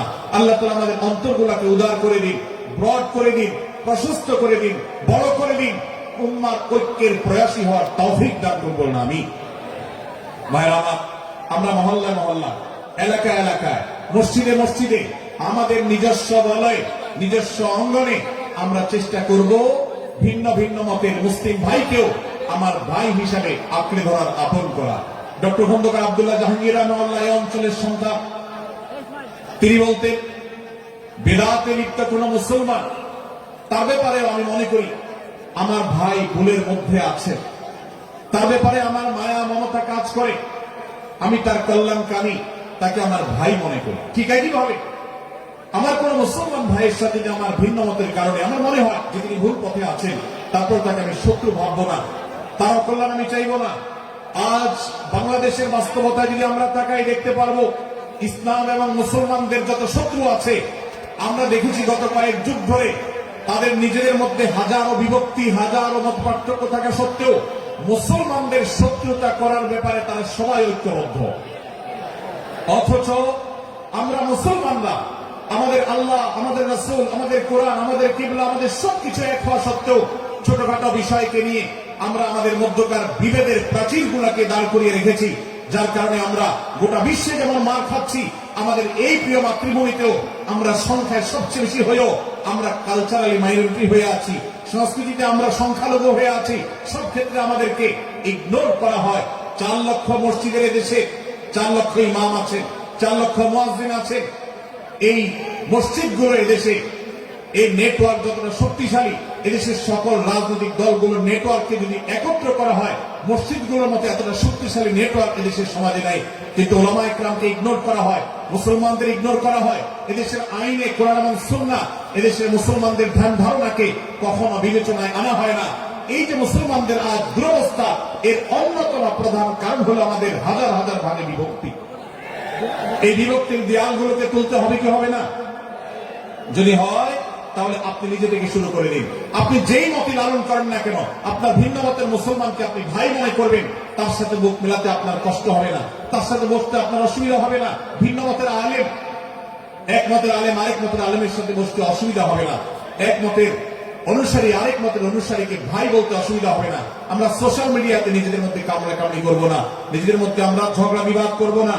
এবং যদি কেউ বিবাদে লিপ্ত হয়, সূরা হুজুরাতের 9 এবং 10 নম্বর আয়াতের শিক্ষা বলছে, মুসলমানদের মধ্যে দুটি দল যদি মারামারিতে লিপ্ত হয়, তুমি সেখানে গিয়ে খোঁচাখুচি করে মারামারি বাড়ানোর তো প্রশ্নই ওঠে না। বরং আল্লাহ বলছেন যে ফাসলিহু বাইনাহুমা, তাদের উভয়ের মধ্যে মীমাংসা করবার জন্য তুমি উদ্যোক্তা হও, তুমি উদ্যোগী হও। ভাইরা আমার, আমরা অনেকেই হয়তো জেনে থাকবো মিথ্যা এটা আল্লাহর জমিনের সবচেয়ে বড় জঘন্য অপরাধগুলোর মধ্যে থেকে একটি। একজন মুসলমান কোন অবস্থাতে মিথ্যা বলতে পারে না, কিন্তু কোন মুসলমান যদি অন্য মুসলমানের সাথে কখনো বিবাদ বিতণ্ডা লিপ্ত হয়ে যায়, দুজন মুসলমান বা দুটি বলয়, দুটি পক্ষ, দুটি গোষ্ঠী মুসলমানদের, তাদের মধ্যে যদি কোনো বিষয় যদি ভুল বুঝাবুঝি তৈরি হয়, ভিন্ন মত সৃষ্টি হয়, একে অন্যের সাথে শত্রু ভাবাপন্ন হয়ে যায়, তাহলে তাদের দুই দলের মধ্যে বা দুই পক্ষের মধ্যে মীমাংসা করবার জন্য যদি মিথ্যা কথাও বলে, অর্থাৎ আপনি এক পক্ষের কাছে গিয়ে বললেন, ভাই আপনি যাকে এত খারাপ মনে করছেন, যার ব্যাপারে আপনি এতটা রাগান্বিত হয়ে আছেন, আমি তো জানি তিনি আপনার ব্যাপারে অনেক সব চিন্তা রাখেন, আপনার ব্যাপারে অনেক ইতিবাচক ভাবনা রাখেন, আপনার ব্যাপারে অনেক সুধারণা পোষণ করেন। আপনি যদি একজন মুসলমানের কাছে গিয়ে, এক পক্ষের কাছে গিয়ে যদি এই কথাটা বলেন, বাস্তবে তিনি যদি এটা নাও বলেন, তারপরেও আপনি যদি এই মিথ্যা কথা বলেন, এই মিথ্যা এটা শুধু জায়েজ নয়, বরং এই মিথ্যাটা এর মাধ্যমে আপনি যে তাদের পরস্পরের সম্পর্ককে ভালো করার চেষ্টা করেছেন, এর মাধ্যমে আপনি আল্লাহর কাছে নেকি এবং সওয়াব পাবেন ইনশাআল্লাহ। ভাইরা আমার, তাহলে দুজন মুসলমান, দুটি পক্ষ, দুটি দল, দুটি বলয়, দুটি গোষ্ঠী যদি কখনো ভিন্ন মত তাদের মধ্যে তৈরি হয়, সেটা যদি মারামারিতে গিয়ে পৌঁছায়, সেটা যদি বিবাদ বিতণ্ডা পর্যন্ত গিয়ে পৌঁছায়, আমাদের কাজ হবে মধ্যে থেকে সেটাকে মীমাংসার মাধ্যমে দূরত্বকে কমানো। আমরা কখনো দূরত্ব বাড়াবো না, পারলে দূরত্ব কমাবো। ডক্টর খন্দকার আব্দুল্লাহ জাহাঙ্গীর রহমতুল্লাহ একটি কথা বলতেন, মুসলমানদের বাড়িতে যে আগুন লেগেছে, বিভেদের আগুন, মতবিরোধের আগুন, মতপার্থক্য, এটা মতবিরোধীকে পৌঁছে গেছে। এই আগুন, তিনি বলতেন আমি নিভাবার মতো শক্তি আমার নাই, এত পাওয়ার নাই যে বহুদা বিভক্ত মুসলমানদেরকে আমি ঐক্যবদ্ধ করে ফেলবো, এত শক্তি আমার হাতে নেই। কিন্তু একটা শক্তি আমার কাছে আছে ভাই, সেটা হলো যে বিবাদমান মুসলমানদের মধ্যে বিবাদ যেন আর না বাড়ে, বিবাদের যে আগুন লেগেছে সে আগুনে যেন আর ঘি ঢালা না হয়, কেরোসিন ঢালা না হয়, সেই জন্য আমি ভূমিকা রাখতে পারি। আমি আপনাদেরকে বিনয়ের সাথে অনুরোধ করতে চাই, যত বিষয় নিয়ে আমাদের মুসলমানদের পরস্পরের মত পার্থক্য আছে, হতে পারে সেটা মাসআলা নিয়ে, হতে পারে সেটা রাজনৈতিক অবস্থানকে কেন্দ্র করে, হতে পারে অন্য কোন বিষয়কে কেন্দ্র করে, আল্লাহর ওয়াস্তে আপনি বিভেদ মিটাতে পারেন আর না পারেন, বিভেদ যেন না বাড়ে সেজন্য আপনি অবস্থান গ্রহণ করবেন, বিভেদ বাড়ার ক্ষেত্রে কোনো ভূমিকা পালন করবেন না, এবং সবসময় উম্মাহ ঐক্য প্রয়াস চাইবেন, প্রয়াস চালাবেন, উম্মাহ ঐক্য চেষ্টা করবেন। আল্লাহর কাছে আপনি যে দোয়াগুলো করেন এর মধ্যে একটা দোয়া যেন এটাও থাকে, হে আল্লাহ আমরা বহুদা বিভক্ত হয়ে গেছি, আমরা টুকরা টুকরা হয়ে গেছি, যার কারণে তোমার ভাষ্য অনুযায়ী ফতশালু ওয়া তাযহাবা রিহুকুম, আজ আমাদের শক্তি শেষ হয়ে গেছে, আমরা দুর্বল হয়ে গেছি। আজ বাংলাদেশের বাস্তবতা যদি আমরা বলি, যে দেশে 90-95 ভাগ মানুষ মুসলমান, সে দেশে আজ হাতে গোনা কিছু নাস্তিক, কিছু ইসলাম বিদ্বেষী, মুসলমান বিদ্বেষীরা, তারা আমাদেরকে আজ উঠা বসা করায়, তারা আমাদের আইন নির্ধারণ করে, তারা আমাদের শাসক নির্ধারণ করে, তারা আমাদের সব বিষয়গুলোকে নির্ধারণ করে দেয়। আমাদের সন্তানরা পাঠ্যপুস্তকে কি পড়বে সেটাও ইসলাম বিদ্বেষীরাই ঠিক করে দেয়। ভাই আমার, এই অবস্থার যদি পরিবর্তন চায় তাহলে আমাদের মধ্যকার দূরত্বগুলো কমাতে হবে। এই জন্য আপনার দোয়ার মধ্যে আল্লাহর কাছে নিবেদন করুন, আল্লাহ আপনি আমাদের মধ্যকার বিভেদগুলো কমিয়ে দিন, আল্লাহ আমাদের ওলামাদেরকে ঐক্যবদ্ধ করে দিন, আল্লাহ আমাদেরকে ইত্তেহাদ মাল ইখতিলাফ, বৈচিত্র্যময় ঐক্য, মতভিন্ন থাকা সত্ত্বেও মৌলিক বিষয় ঐক্যবদ্ধ হওয়ার তৌফিক দান করুন। সীসাডালা প্রাচীরের মতো আমাদেরকে কাঁধে কাঁধ মিলিয়ে আল্লাহ মুক্তার রাসূল সাল্লাল্লাহু আলাইহি সাল্লামের আদেশ নিষেধকে ব্যক্তি, সমাজ, পরিবার, রাষ্ট্রের সর্বত্র বাস্তবায়নের জন্য কাজ করার তৌফিক দান করুন। আমরা আমাদের দোয়ার মধ্যে মুসলমানদের ঐক্যের জন্য দোয়া করবো তো ইনশাআল্লাহ, আল্লাহ তাআলা আমাদেরকে সেই তৌফিক দান করুন। ভাইরা আমার, তাহলে সূরা হুজুরাতের তৃতীয় শিক্ষা বলছিলাম 9 থেকে 10 নম্বর আয়াতে আল্লাহ রাব্বুল আলামিন মুসলমানদের মধ্যে যদি কখনো বিবাদ, বিতণ্ডা, মারামারি, হানাহানি সৃষ্টি হয় তাহলে সেটিকে মীমাংসা করবার কথা বলেছেন। অতএব যদি কোনো স্বামী স্ত্রীর মধ্যেও কখনো মনোমালিন্য তৈরি হয়, আপনার যদি সেখানে ভূমিকা রাখবার সুযোগ থাকে, আপনি চেষ্টা করবেন উভয়ের মধ্যে দূরত্বটা কমাবার জন্য। আমরা অনেকে আজকাল নামাজ কালাম পড়ি, রোজা রাখি, দাড়ি রাখি, অনেক ভালো ভালো কথা বলি, অথচ দুজনের মধ্যে গন্ডগোল লাগলে আমরা সেখানে এক পক্ষ হয়ে আরেক পক্ষকে আমরা খেপিয়ে তুলি। পারলে অনেকে চগলখড়ি করেন, প্রত্যেক পক্ষের কাছে গিয়ে অপর পক্ষের ব্যাপারে মিথ্যা কথা বলে তাদের মধ্যে ভেজালকে আরো বাড়িয়ে দেন। এই জন্য নবী সাল্লাল্লাহু আলাইহি ওয়াসাল্লামের ঐতিহাসিক হাদিস রয়েছে, লা ইয়াদখুলুল জান্নাতা নাম্মাম, যে ব্যক্তি চগলখড়ি করে, দুজনের মধ্যকার গন্ডগোল ফাসাদ বৃদ্ধিতে যে ব্যক্তি ভূমিকা রাখে, ভেজাল লাগায়, এই চগলখোর কখনো জান্নাতে যাবে না। আমাদের অনেকেরই এই দুঃস্বভাব আছে, এই খারাপ চরিত্র আছে। সূরা হুজুরাত, এই জন্য আমাদের আজকের যে সমাজ বাস্তবতা আছে, আমাদের যে ব্যাধি আছে ব্যক্তিগত পর্যায়ে, আমাদের পরিবারের, সমাজের সর্বত্র যে ব্যাধিগুলো ছেয়ে গেছে, সূরা হুজুরাতের প্রতিটি আয়াত যেন সেই ব্যাধির সবচেয়ে বড় মহৌষধ, সেজন্য সবচেয়ে বড় প্রতিষেধক, সেজন্য সবচেয়ে বড় সমাধান। এই জন্য আমি বলেছি শুরুতে, আমার যদি আল্লাহ শক্তি সামর্থ্য দিতে, প্রত্যেক মুসলমানের হাতে পায়ে ধরে সূরা হুজুরাতের 18টি আয়াত, প্রত্যেকটি আয়াত আমি আমার মুসলমান ভাইদেরকে বলতাম, বারবার পড়ুন, বারবার পাঠ করুন, বোঝার চেষ্টা করুন, জীবনকে পরিবর্তন করুন। এদেশে নামাজি মুসলমান আপনি কম বেশি পাবেন, এদেশে রোজাদার মুসলমান কম বেশি পাবেন, এদেশে হজ আদায়কারী মুসলমান কম বেশি পাবেন, এদেশে তাসবিরত মুসলমান কম বেশি পাবেন, কিন্তু এদেশে আচার আচরণ, কাজ কারবার, আখলাক এবং বান্দার হক এবং অধিকার, অন্যের অধিকার সংশ্লিষ্ট বিষয়ে সচেতন মুসলমান আপনি খুব বেশি পাবেন না। আর এই জন্যই আমাদের জান্নাতের পথে অনেক বড় অন্তরায় হয়ে আছে। আজ আমাদের চরিত্রগুলো নষ্ট হয়ে গেছে। আমরা নামে মুসলমান, আমরা চগলখড়ি করি, আমরা নামে মুসলমান, দুজনের মধ্যে গন্ডগোল সৃষ্টি করে দেই। গন্ডগোল আগে থেকে সৃষ্টি থাকলে সেটাকে বাড়াবার চেষ্টা করি। আমরা নামে মুসলমান, আমাদের শিষ্টাচার নেই, আদব নেই, লেহাজ নেই। এই জন্য সূরা হুজুরাতের প্রতিটি আয়াত আমাদেরকে শিক্ষা দেয়। আল্লাহ তাআলা আমাদের সকলকে এই শিক্ষাগুলো আজকের এই মাহফিল থেকে আমাদের বুকের ভেতরে পরম যত্ন সহকারে নিয়ে যাওয়া এবং আমাদের জীবনকে পরিবর্তন করার তৌফিক দান করুন। ভাইরা আমার, তৃতীয় এই শিক্ষাটি শেষ করে আমি বলতে চাচ্ছি, চতুর্থ আয়াতে আল্লাহ রাব্বুল আলামিন আমাদেরকে বলেছেন আমরা যেন কেউ কাউকে নিয়ে বিদ্রুপ না করি, ব্যঙ্গ না করি, কেউ কাউকে যেন বাজে নামে না ডাকি, কেউ যেন কাউকে খোঁচাখুচি না করি, কেউ যেন কারোর নাম বিকৃত করে তাকে না ডাকি। ভাইরা আমার, এই আয়াতটি আমি শুরুতে তেলাওয়াত করেছি। আল্লাহ বলেছেন ইয়া আইয়ুহাল্লাযীনা আমানু লা ইয়াসখার কওমুম মিন কওমিন আসা আন ইয়াকুনু খায়রাম মিনহুম। হে ঈমানদারেরা, হে মুসলমানেরা, তোমাদের কেউ যেন অন্য কারোর নাম ধরে অন্য কাউকে ব্যঙ্গ বিদ্রুপ ঠাট্টা না করে। আমরা একে অন্যকে নিয়ে ঠাট্টা করি, কি করি না? বিদ্রুপ করার রোগ আমাদের মধ্যে আছে না নাই? ভাই আমার, জাগতিক বিষয় তো আছেই। এমনকি দুর্ভাগ্যজনক বাস্তবতা হলো ধর্মের নামে, ইসলামের নামে একদল মুসলমান অপর দল মুসলমানকে নিয়ে হাসি, ব্যঙ্গ, বিদ্রুপ, রাসারাসি এবং নাম বিকৃত করা এবং খোঁচাখুচি করা, এই কাজগুলো আমাদের মধ্যে আছে না নাই? আমরা যারা ইসলামের খেদমত মনে করে আমার ভিন্ন মতের ভিন্ন দলের মুসলমানকে খোঁচাখুচি করি, আমরা যারা আল্লাহর খেদমত মনে করে, ইসলামের সেবা মনে করে, দাওয়াতের কাজ মনে করে, ইসলাম প্রচার মনে করে ভিন্ন মতের অন্য দলের মুসলমানকে নিয়ে ব্যঙ্গ বিদ্রুপ আর হাসাহাসি করি, তাদেরকে সোশ্যাল মিডিয়াতে, অনলাইনে, অফলাইনে তুচ্ছ-তাচ্ছিল্য করি, আল্লাহর শপথ করে বলছি এটা ইসলামের সেবা নয়, এটা হলো প্রবৃত্তির পূজা, এটা হলো আপনার নফসের পূজা, এটা হলো আপনার প্রবৃত্তির গোলামি করা, এটা আল্লাহর গোলামি নয়, এটা ইসলামের খেদমত না, এটা ইসলামের 12টা বাজানো।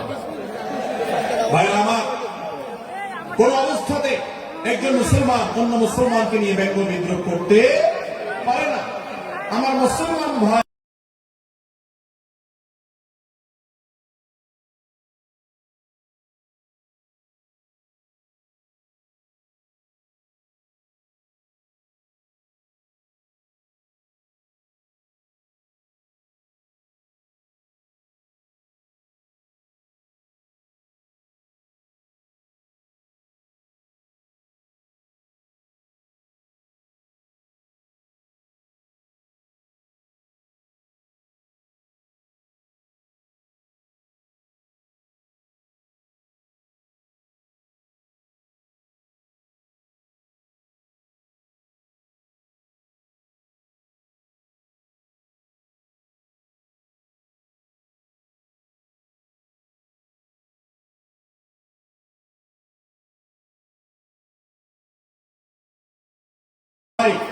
যদি কোনো ভুল কথা বলে, ভুল কাজ করে,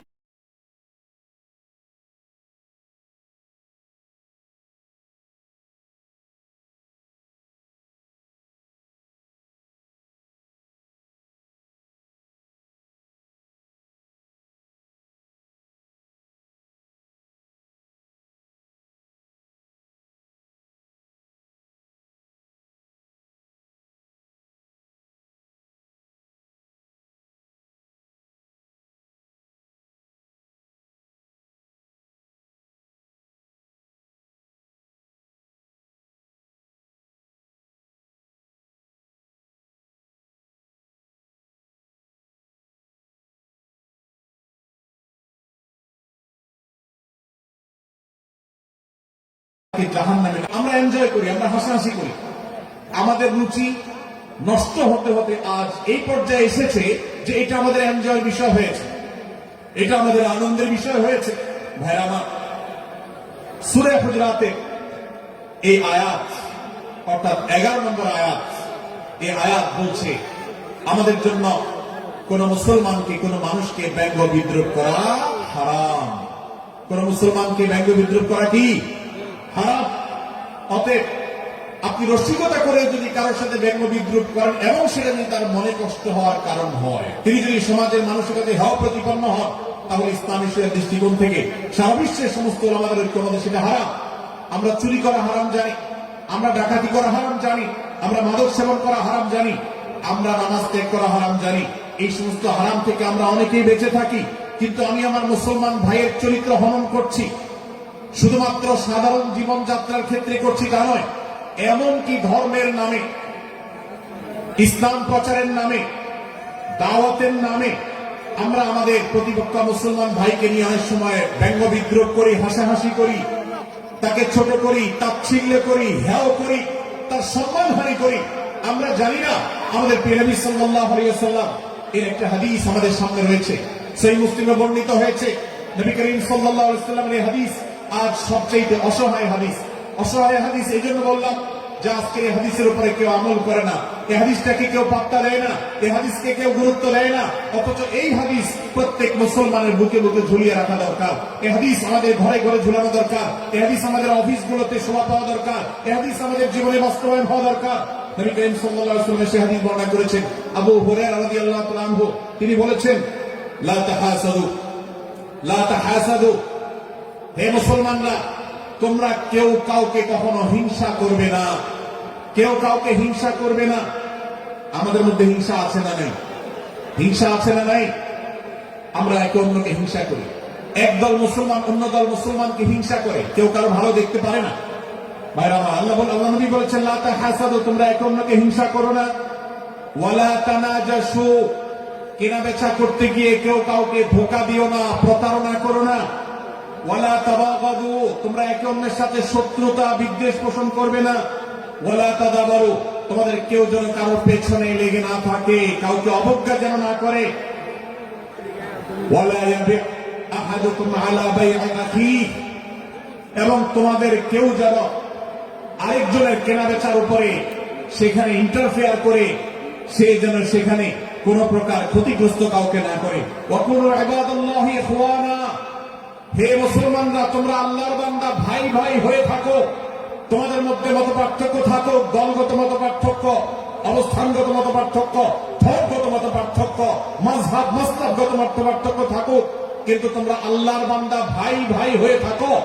এক দলের মুসলমানকে আল্লাহ তাআলা ভাই ভাই হতে বলেন নাই, এক গ্রুপের মুসলমানকে আল্লাহ ভাই ভাই হতে বলেন নাই, এক দলের মুসলমানকে আল্লাহ ভাই ভাই হতে বলেন নাই, নিজ দলের মুসলমানের সাথে আল্লাহ ভাই ভাই থাকতে বলেন নাই। আল্লাহ বলেছেন সকল মুসলমানদের সাথে ভাই ভাই হয়ে থাকার জন্য, ভ্রাতৃত্বের বন্ধনে থাকার জন্য। এই জন্য আল্লাহ নবী সাল্লাল্লাহু আলাইহি ওয়াসাল্লাম সে নির্দেশ করেছেন। আল্লাহ নবী সাল্লাল্লাহু আলাইহি ওয়াসাল্লাম আরো বলেছেন, আল মুসলিমু আখুল মুসলিম, মুসলমান মুসলমানের ভাই, লা ইয়াজলিমুহু ওয়ালা ইয়াখযুলুহু, কোন মুসলমান কোন মুসলমানকে জুলুম করতে পারে না, তার আইল ঢেলতে পারে না, তার জমি দখল করতে পারে না, তার অধিকার নষ্ট করতে পারে না, তাকে কথা দিয়ে অত্যাচার করতে পারে না। ওয়ালা ইয়াখযুলুহু, তাকে অপমানিত করতে পারে না, লাঞ্ছিত করতে পারে না। ওয়ালা ইয়াকযিবুহু, তার সাথে মিথ্যা বলতে পারে না। ওয়ালা ইয়াফতিরহু, তাকে তাচ্ছিল্য করতে পারে না। আত্তাকওয়া হাহুনা, আত্তাকওয়া হাহুনা, আত্তাকওয়া হাহুনা। নবীজি তিনবার নিজের বুকের দিকে তাকিয়ে দেখিয়েছেন, তাকওয়া এখানে, তাকওয়া এখানে, তাকওয়া এখানে। আমাদের অন্তরকে ভালো করতে হবে, সমস্ত মুসলমানদের জন্য উদার হতে হবে, কলিজাকে বড় করতে হবে, মনটাকে ব্রড করতে হবে, প্রশস্ত করতে হবে, অন্য মুসলমানকে ভাই মনে করতে হবে। কোন ভিন্ন মতের মুসলমানের সাথে শত্রুতা পোষণ করা যাবে না। ভাইরা আমার, অতএব এই হাদিসকে সামনে রেখে এই হাদিসের শেষ অংশে নবী সাল্লাল্লাহু আলাইহি ওয়াসাল্লাম বলেছেন, আল মুসলিমু কুল্লুল মুসলিমি আলাল মুসলিমি হারামুন দামুহু ওয়া মালুহু ওয়া ইরদুহু। এক মুসলমানের জন্য অন্য মুসলমানের তিনটি জিনিসকে আল্লাহ তাআলা হারাম করে দিয়েছেন। কোন মুসলমানের রক্ত এটা প্রবাহিত করা, কাউকে হত্যা করা যেরকম হারাম, কোন মুসলমানের সম্পদ অন্যায়ভাবে আপনি ভোগ করবেন, দখল করবেন, মেরে দিবেন, এটা হারাম। ঠিক একইভাবে কোন মুসলমানের সম্মান নষ্ট করবেন, ইজ্জত নষ্ট করবেন, সম্মান নষ্ট করবেন, অপমান করবেন, এটাকে আল্লাহ তাআলা হারাম করেছেন। আল্লাহ তাআলা আমাদের সবাইকে অন্য মুসলমানদের ব্যাপারে এরকম দায়িত্বশীল ভূমিকা রাখার তৌফিক দান করুন, বলুন আমিন। ভাইরা আমার, সূরা হুজুরাতের 4 নম্বর আয়াতের এই শিক্ষাকে ধারণ করে আমরা কারোর প্রতি ব্যঙ্গাত্মক আচরণ করব না। অনেক মুসলমান আছেন অন্য মুসলমানদের নাম ধরে ধরে বিদ্রুপ ব্যঙ্গ করেন, নাম বিকৃত করেন। অনেক সময় আমরা রসিকতা করে আমাদের অনেকের নাম বিকৃত করি। আল্লাহ সুবহানাহু ওয়া তাআলা এটাকে হারাম করেছেন। এমনকি নবী সাল্লাল্লাহু আলাইহি ওয়াসাল্লাম বলেছেন, লা তাকুল লিকাসিরিন ইয়া কাসিরু, কোন খাটো বা বেটে মানুষকে হে বেটে হে খাটো এরকম বলে দেখো না। নবী সাল্লাল্লাহু আলাইহি ওয়াসাল্লাম বলেছেন এভাবে ডাকলে তিনি অপমানিত হন, আল্লাহ তাকে এভাবে সৃষ্টি করেছেন। আমরা অনেক সময় দেখা যায় একে অন্যকে খোঁচা মারতে গিয়ে তার গায়ের রং কালো হলে, তিনি দেখতে আকারে ছোট হলে তাকে আমরা ব্যঙ্গ করি, বিদ্রুপ করি, তাকে আমরা তাচ্ছিল্য করি, তাকে আমরা অপমান করি, তাকে আমরা অপদস্থ করি। ভাইরা আমার, এটা আমাদের জন্য হারাম। আমি আবার বলছি, চুরি হারাম আমরা জানি, ডাকাতি হারাম আমরা জানি, আমরা অন্যান্য হারামের কথা জানি, কিন্তু এই যে এক মুসলমান অন্য মুসলমানের অধিকার নষ্ট করা হারাম, এটা আমরা জানি না। এক মুসলমান অন্য মুসলমানের নাম বিকৃত করা হারাম, এটা আমরা জানি না। এই ব্যাপারে আমরা দেখেছি যে আমরা যারা ইসলামের দাওয়াতের কথা বলি, কোরআন হাদিসের কথা বলি, তারাও দেখা যায় সোশ্যাল মিডিয়াতে, ফেসবুকে একদল মুসলমান অন্য দলের মুসলমানদেরকে নানা বাজে উক্তি দিয়ে ডাকাডাকি করে, বিকৃত নামে ডাকে, বিকৃত উপাধি দেয়, খারাপ কথা বলে, অমুকের দালাল তমুকের দালাল ইত্যাদি ধারণা করে কথা বলে। এই কাজগুলো হারাম, এগুলো আমরা কখনো করবো না। 5 নম্বর যে শিক্ষা আছে সূরা হুজুরাতে, সেটা হলো 12 নম্বর আয়াতে আল্লাহ রাব্বুল আলামিন এখানে কুধারণা করাকে হারাম করেছেন, মন্দ ধারণা করতে আল্লাহ তাআলা নিষেধ করেছেন, এবং গীবত করতে, পেছনে লাগতে নিষেধ করেছেন। ভাইরা আমার, এই একটি আয়াত অর্থাৎ সূরা হুজুরাতের 12 নম্বর আয়াত, এই আয়াতটি শিক্ষা ধারণ করে যদি আমরা আমাদেরকে শুধরাতে পারি, সংশোধন করতে পারি, তাহলে ইসলামের মেইন যে কাজগুলো আছে, ঈমানকে বিশুদ্ধ করা এবং শিরক মুক্ত ঈমান আনা, 5 ওয়াক্ত নামাজ পড়ার পর, বান্দার হক আদায়ের পর, এই আয়াতের পর আমল করলে আপনার জান্নাতে যাওয়ার সবচেয়ে বড় বাধা দূর হয়ে যাবে ইনশাআল্লাহ। ভাইরা আমার, যে আয়াতে আল্লাহ তাআলা আমাদেরকে কারো প্রতি মন্দ ধারণা করতে নিষেধ করেছেন, গীবত করতে নিষেধ করেছেন, কারো পেছনে লাগালাই করতে নিষেধ করেছেন, সে আয়াতে আল্লাহ রাব্বুল আলামিন বলেছেন, ইয়া আইয়ুহাল্লাযীনা আমানু ইজতানিবু কাসীরাম মিনায-যন্ন, হে ঈমানদারেরা, হে মুসলমানরা, তোমরা কারোর প্রতি ধারণা, মন্দ ধারণা তোমরা করো না, এটা থেকে বিরত থাকো। অনেক ধারণা অর্থাৎ মন্দ ধারণা, এটা গুনাহ, এটা থেকে বিরত থাকো। ইন্না বা'দায-যন্নি ইসম, কারণ কিছু কিছু ধারণা অর্থাৎ যেগুলো মানুষের সম্পর্কে কোন তথ্য উপাত্ত ছাড়া নিছক ধারণা প্রসূত মন্দ ধারণা করা হয়, সেগুলো গুনাহের কারণ, সেগুলো অপরাধের কারণ, সেগুলো কবিরা গুনাহ, সেগুলো পাপাচার, সেগুলো আল্লাহর অসন্তুষ্টির কারণ, সেগুলো আল্লাহর অবাধ্যতার কারণ। এই জন্য ভাই, কারোর প্রতি মন্দ ধারণা করা যাবে না। এক্ষেত্রে আমি জানি আমাদের ব্যক্তিগত পর্যায়ে কারোর ব্যাপারে কোনো কিছু কথা উঠেছে অথবা সামান্য একটু সন্দেহ তৈরি হয়েছে, আমরা তার চরিত্র নিয়ে টানাটানি করি। আমরা জানি না একজন মুসলমানের চরিত্রের মূল্য কত বড়। আমার কাছে সুস্পষ্ট প্রমাণ আসার আগ পর্যন্ত কোন মুসলমানের চরিত্র নিয়ে আমার ব্লেম করবার কোন অধিকার আমার নাই। এই জন্য একজন মুসলমান কখনো কারো প্রতি একটু ধারণা করবে না, মন্দ ধারণা পোষণ করবে না, খারাপ ধারণা পোষণ করবে না। আল্লাহ তাআলা আমাদেরকে এমন মুসলমান সম্পর্কে খারাপ ধারণা করা থেকে বেঁচে থাকার তৌফিক দান করুন। ভাইরা আমার, কিছুটা বিশৃঙ্খলা দেখা যাচ্ছে, আমরা আপনাদেরকে বিনীতভাবে অনুরোধ করতে চাই, অনুগ্রহ করে সবাই বসে পড়ুন। যারা দাঁড়িয়ে আছেন তারা একটু বসে পড়ুন, সবাই যার যার দায়িত্বে বসে যান। আপনি আরেকজনের চিন্তা না করে আপনি একটু বসে যান। ভলান্টিয়ার ভাইরা, প্যান্ডেলের ভেতরে পেছনে কি হচ্ছে আপনারা একটু দেখুন। ডান পাশে যে সমস্ত ভাইরা আছেন, ভাইরা আপনারা আমার কথা শুনুন। ডান পাশে, আমার প্যান্ডেলের ডান পাশে যারা আছেন, আপনাদেরকে আমরা অনুরোধ করছি, ওয়াজ মাহফিলের মঞ্চে, তাফসীর কোরআন মাহফিলের প্যান্ডেলে এসে আমরা যদি বিবাদ বিতণ্ডায় লিপ্ত হই, আমরা সে বিষয়ে আলোচনা করছি, আল্লাহর ওয়াস্তে আমরা বিবাদ বিতণ্ডা বন্ধ করি। আপনারা একটু শান্ত হন, আল্লাহর জন্য একটু সবর করেন। ভাইরা আমার, এদিকে যে কিছুটা বিশৃঙ্খলা দেখা যাচ্ছে, আপনাদেরকে আমরা অনুরোধ করছি আপনারা একটু বিশৃঙ্খলা বন্ধ করুন। ভাইরা, এখানে যারা দাঁড়িয়ে আছেন সবাই বসে যান, সবাই বসে যান, সবাই বসে যান। যশোরের মানুষের দুর্নাম হোক, আপনারা কি চান? আপনারা কি চান যশোরের মানুষের দুর্নাম হোক? তাহলে আশপাশে ভাইরা আমাদেরকে সবাইকে বসাই দেন, বসাই দেন, কাউকে দাঁড়ায় থাকতে দিবেন না। ভাই সবাই বসে, সবাই বসে যান। এখানে যারা দাঁড়িয়ে আছেন সবাই বসে, অনুগ্রহ করে সবাই ধৈর্য ধারণ করেন এবং বসে। আজকের মাহফিল সুন্দরভাবে শেষ হোক। আপনারা কি চান কি চান না? ভাই আপনারা কি চান কি চান না? যদি আপনারা চান, অনুগ্রহ করে আমার ডান পাশে যারা বিশৃঙ্খলা করছেন তারা বসে যান।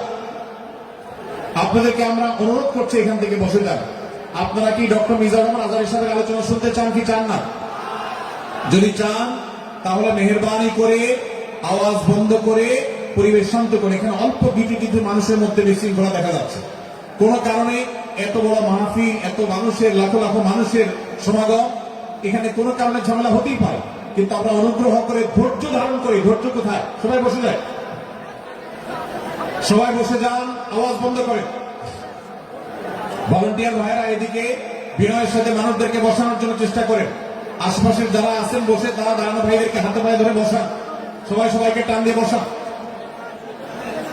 ভাই এ পাশে যারা বিশৃঙ্খল আচরণ করছেন তারা আপনারা একটু বসেন। আপনার যদি বিশৃঙ্খল আচরণ না থামান তাহলে সেক্ষেত্রে মাহফিল সুন্দরভাবে শেষ করা যাবে না। আমার আলোচনার শেষের দিকে আমরা আলোচনা শেষ করে এসে নামাজ পড়বো, তারপরে আমাদের শেষ অধিবেশন হবে ইনশাআল্লাহ।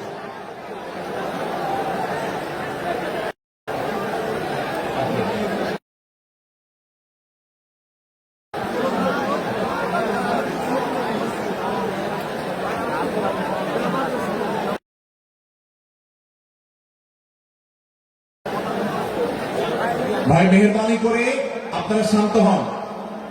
আমাদের আলোচনার পর আজকের আমাদের প্রধান আকর্ষণ এবং প্রধান বক্তা ডক্টর মিজানুর রহমান আজহারী হাফিজাহুল্লাহ তিনি আসবেন, তিনি আলোচনা করবেন। তারপরে আমরা মাঠে ইনশাআল্লাহ সবাই জামাতের সাথে ইশার সালাত আদায় করব। আমি কয়েক মিনিটের মধ্যে আলোচনা শেষ করব, আপনারা মেহেরবানি করে শান্ত হন। জাযাকুমুল্লাহ খাইর। ভাইরা আমার, আমি যে জায়গাটা ছিলাম সূরা হুজরাতের 12 নম্বর আয়াতে আল্লাহ রাব্বুল আলামিন আমাদেরকে সূরা হুজরাতের পঞ্চম শিক্ষা দিয়েছে। মুসলমানদের জন্য যা গুরুত্বপূর্ণ তা হলো আমরা কারোর প্রতি মন্দ ধারণা করব না। এই ক্ষেত্রে ডক্টর আব্দুল্লাহ জাহাঙ্গীর রহমাহুল্লাহর একটা উক্তি আমার মনে পড়ে। তিনি বলেছেন যে আজ আমাদের যারা ধর্ম চর্চা করি, আমরা যারা নিজেদেরকে প্র্যাকটিসিং মুসলমান মনে করি, আমাদের সবচেয়ে হুজুরদের সবচেয়ে পছন্দের গুনাহ হলো মন্দ ধারণা করা, অন্যের ব্যাপারে খারাপ ধারণা করা। অমুক অমুকের দালাল, তমুক তমুকের দালাল, কোন তথ্য উপাত্ত ভিত্তি প্রমাণ ছাড়া নিছক ধারণার উপর ভিত্তি করে অন্য মুসলমান ভাইকে আমি এরকম নানা তকমা দিয়ে আমরা কবিরা গুনাহে লিপ্ত হচ্ছি। আমরা এই বদ ধারণা করা, মন্দ ধারণা করা যে কবিরা গুনাহ অনেকে জানি না। অনেকের পেছনে লাগছে, অনেকের ওয়াজ শুনছি দোষ বাই করার জন্য, স্ট্যাটাস পড়ছি ভুল বাই করার জন্য। এই যে মানুষের পেছনে লাগা, এটা আল্লাহ তাআলা নিষেধ করেছেন, ওয়ালা তাজাসসু, তোমরা কেউ কারোর ছিদ্র অন্বেষণ করা, দোষ আবিষ্কার করার চেষ্টা করবে না, এবং কেউ কারো গীবত শিকায়ত করবে না। এই আয়াতে আমাদেরকে কেউ কারোর পেছনে পরনিন্দা করতে নিষেধ করেছে। ইসলাম বলে আমরা মানুষের সামনে মানুষের ভুলের কথাগুলো বলবো বিনয়ের সাথে, যাতে তিনি সংশোধিত হন, আর তার পেছনে প্রশংসা করব। আমরা করি উল্টা, আমরা মানুষের সামনে এসে মানুষের প্রশংসা করি আর তার পেছনে গিয়ে তার দুর্নাম করি। ইসলামকে যদি আমরা মানতাম সমাজটা সুন্দর হয়ে যেত। আমরা যদি সামনে কারোর দোষ বলতাম তাহলে তিনি সংশোধিত হতেন, আর পেছনে যদি গুণ বলতাম তাহলে তিনি ভালো সেখান থেকে শিক্ষা গ্রহণ করতেন। সূরা হুজরাতের 6 নম্বর শিক্ষা 13 নম্বর আয়াতে আল্লাহ তাআলা বলেছেন যে আমাদের সবার গোড়া কোত্থেকে এসেছে, আমাদের গর্বের কোনো বাহ্যিক কারণ নাই তাকওয়া ছাড়া। আল্লাহ বলেছেন ইয়া আইয়ুহান নাস ইন্না খালাকনাকুম মিন যাকারিন ওয়া উনসা, হে মানুষ সকল, তোমাদেরকে আমি মানুষ, নারী এবং পুরুষ, আদম এবং হাওয়া থেকে সৃষ্টি করেছি।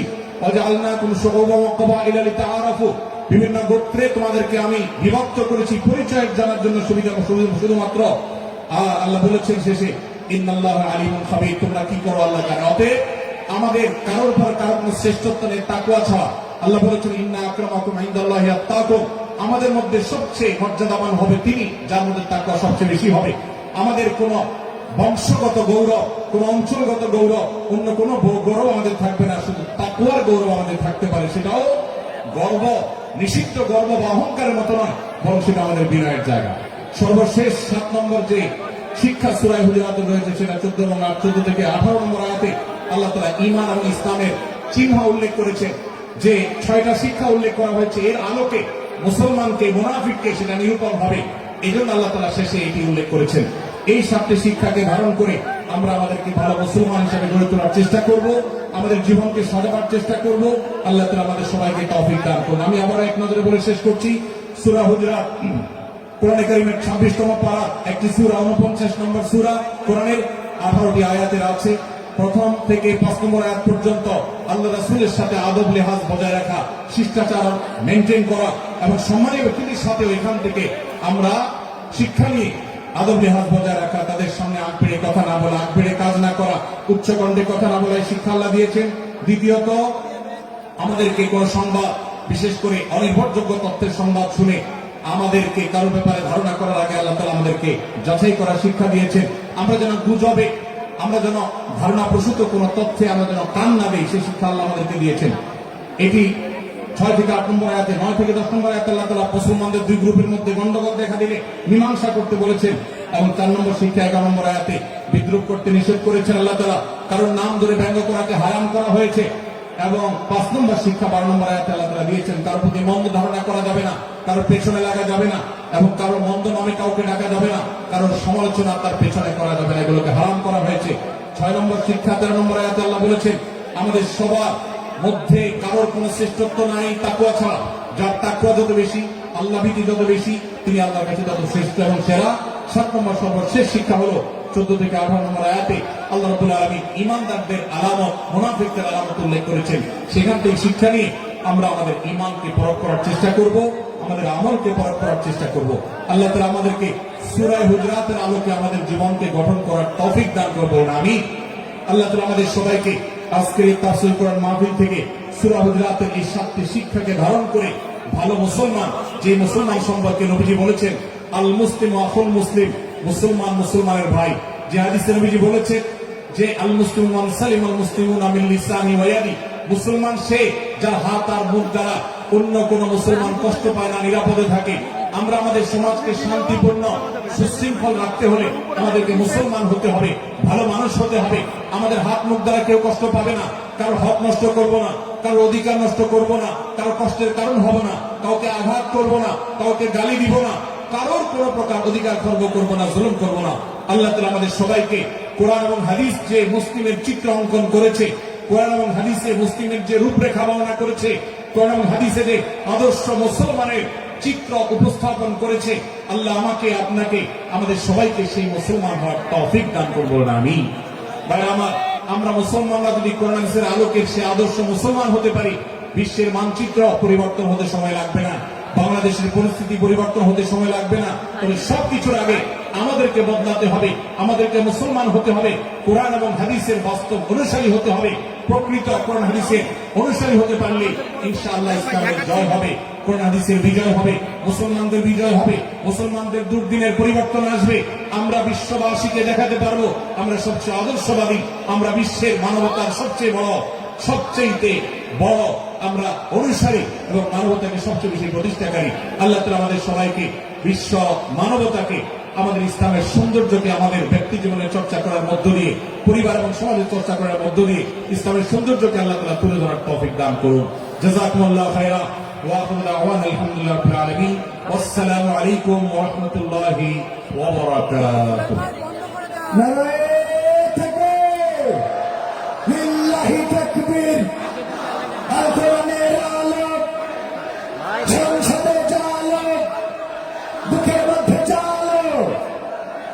সংগ্রামী তাওহীদি জনতা, 3 দিন ব্যাপী ঐতিহাসিক তাফসীরুল কোরআন মাহফিলের শেষ দিনের সমাপনী অংশে এই মুহূর্তে আমাদের মাঝে উপস্থিত হবেন বাংলাদেশের আলোচিত আলেমে দ্বীন, আন্তর্জাতিক খ্যাতি সম্পন্ন মুফাসসিরে কোরআন ডক্টর মিজানুর রহমান আজহারী সাহেব।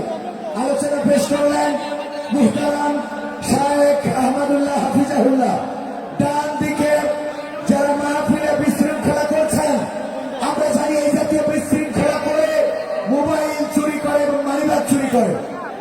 আমার মনে হয় এখানে তারা ঢুকে পড়েছে, তারা অনাকাঙ্ক্ষিত পরিস্থিতি তৈরি করে মোবাইল এবং মানিব্যাগ চুরি করতে চায়।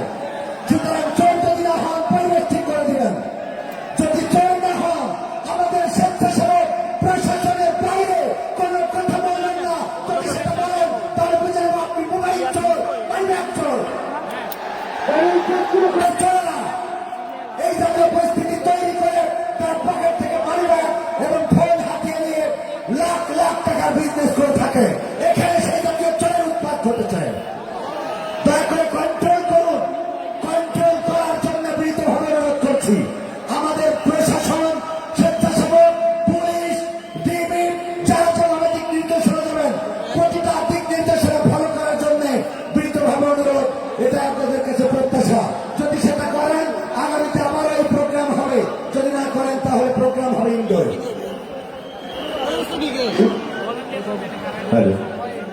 সুপ্রিয় হাজির, আমাদের প্রধান আকর্ষণ বাংলাদেশের তাফসীরুল কোরআন মাহফিলের পাঞ্জেরী তরুণ প্রজন্মের নতিজা ডক্টর মিজানুর রহমান আজহারি হাফিজুল্লাহ কিছুক্ষণের মধ্যে উপস্থিত হবে। তার আগে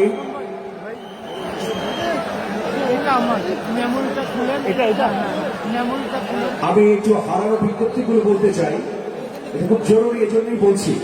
6টি বাচ্চা পাওয়া গেছে, কন্ট্রোল রুমে আছে, আমাদের এখানেই আছে, আমাদের এই ডান পাশে, স্টেজের ডান পাশে আছে।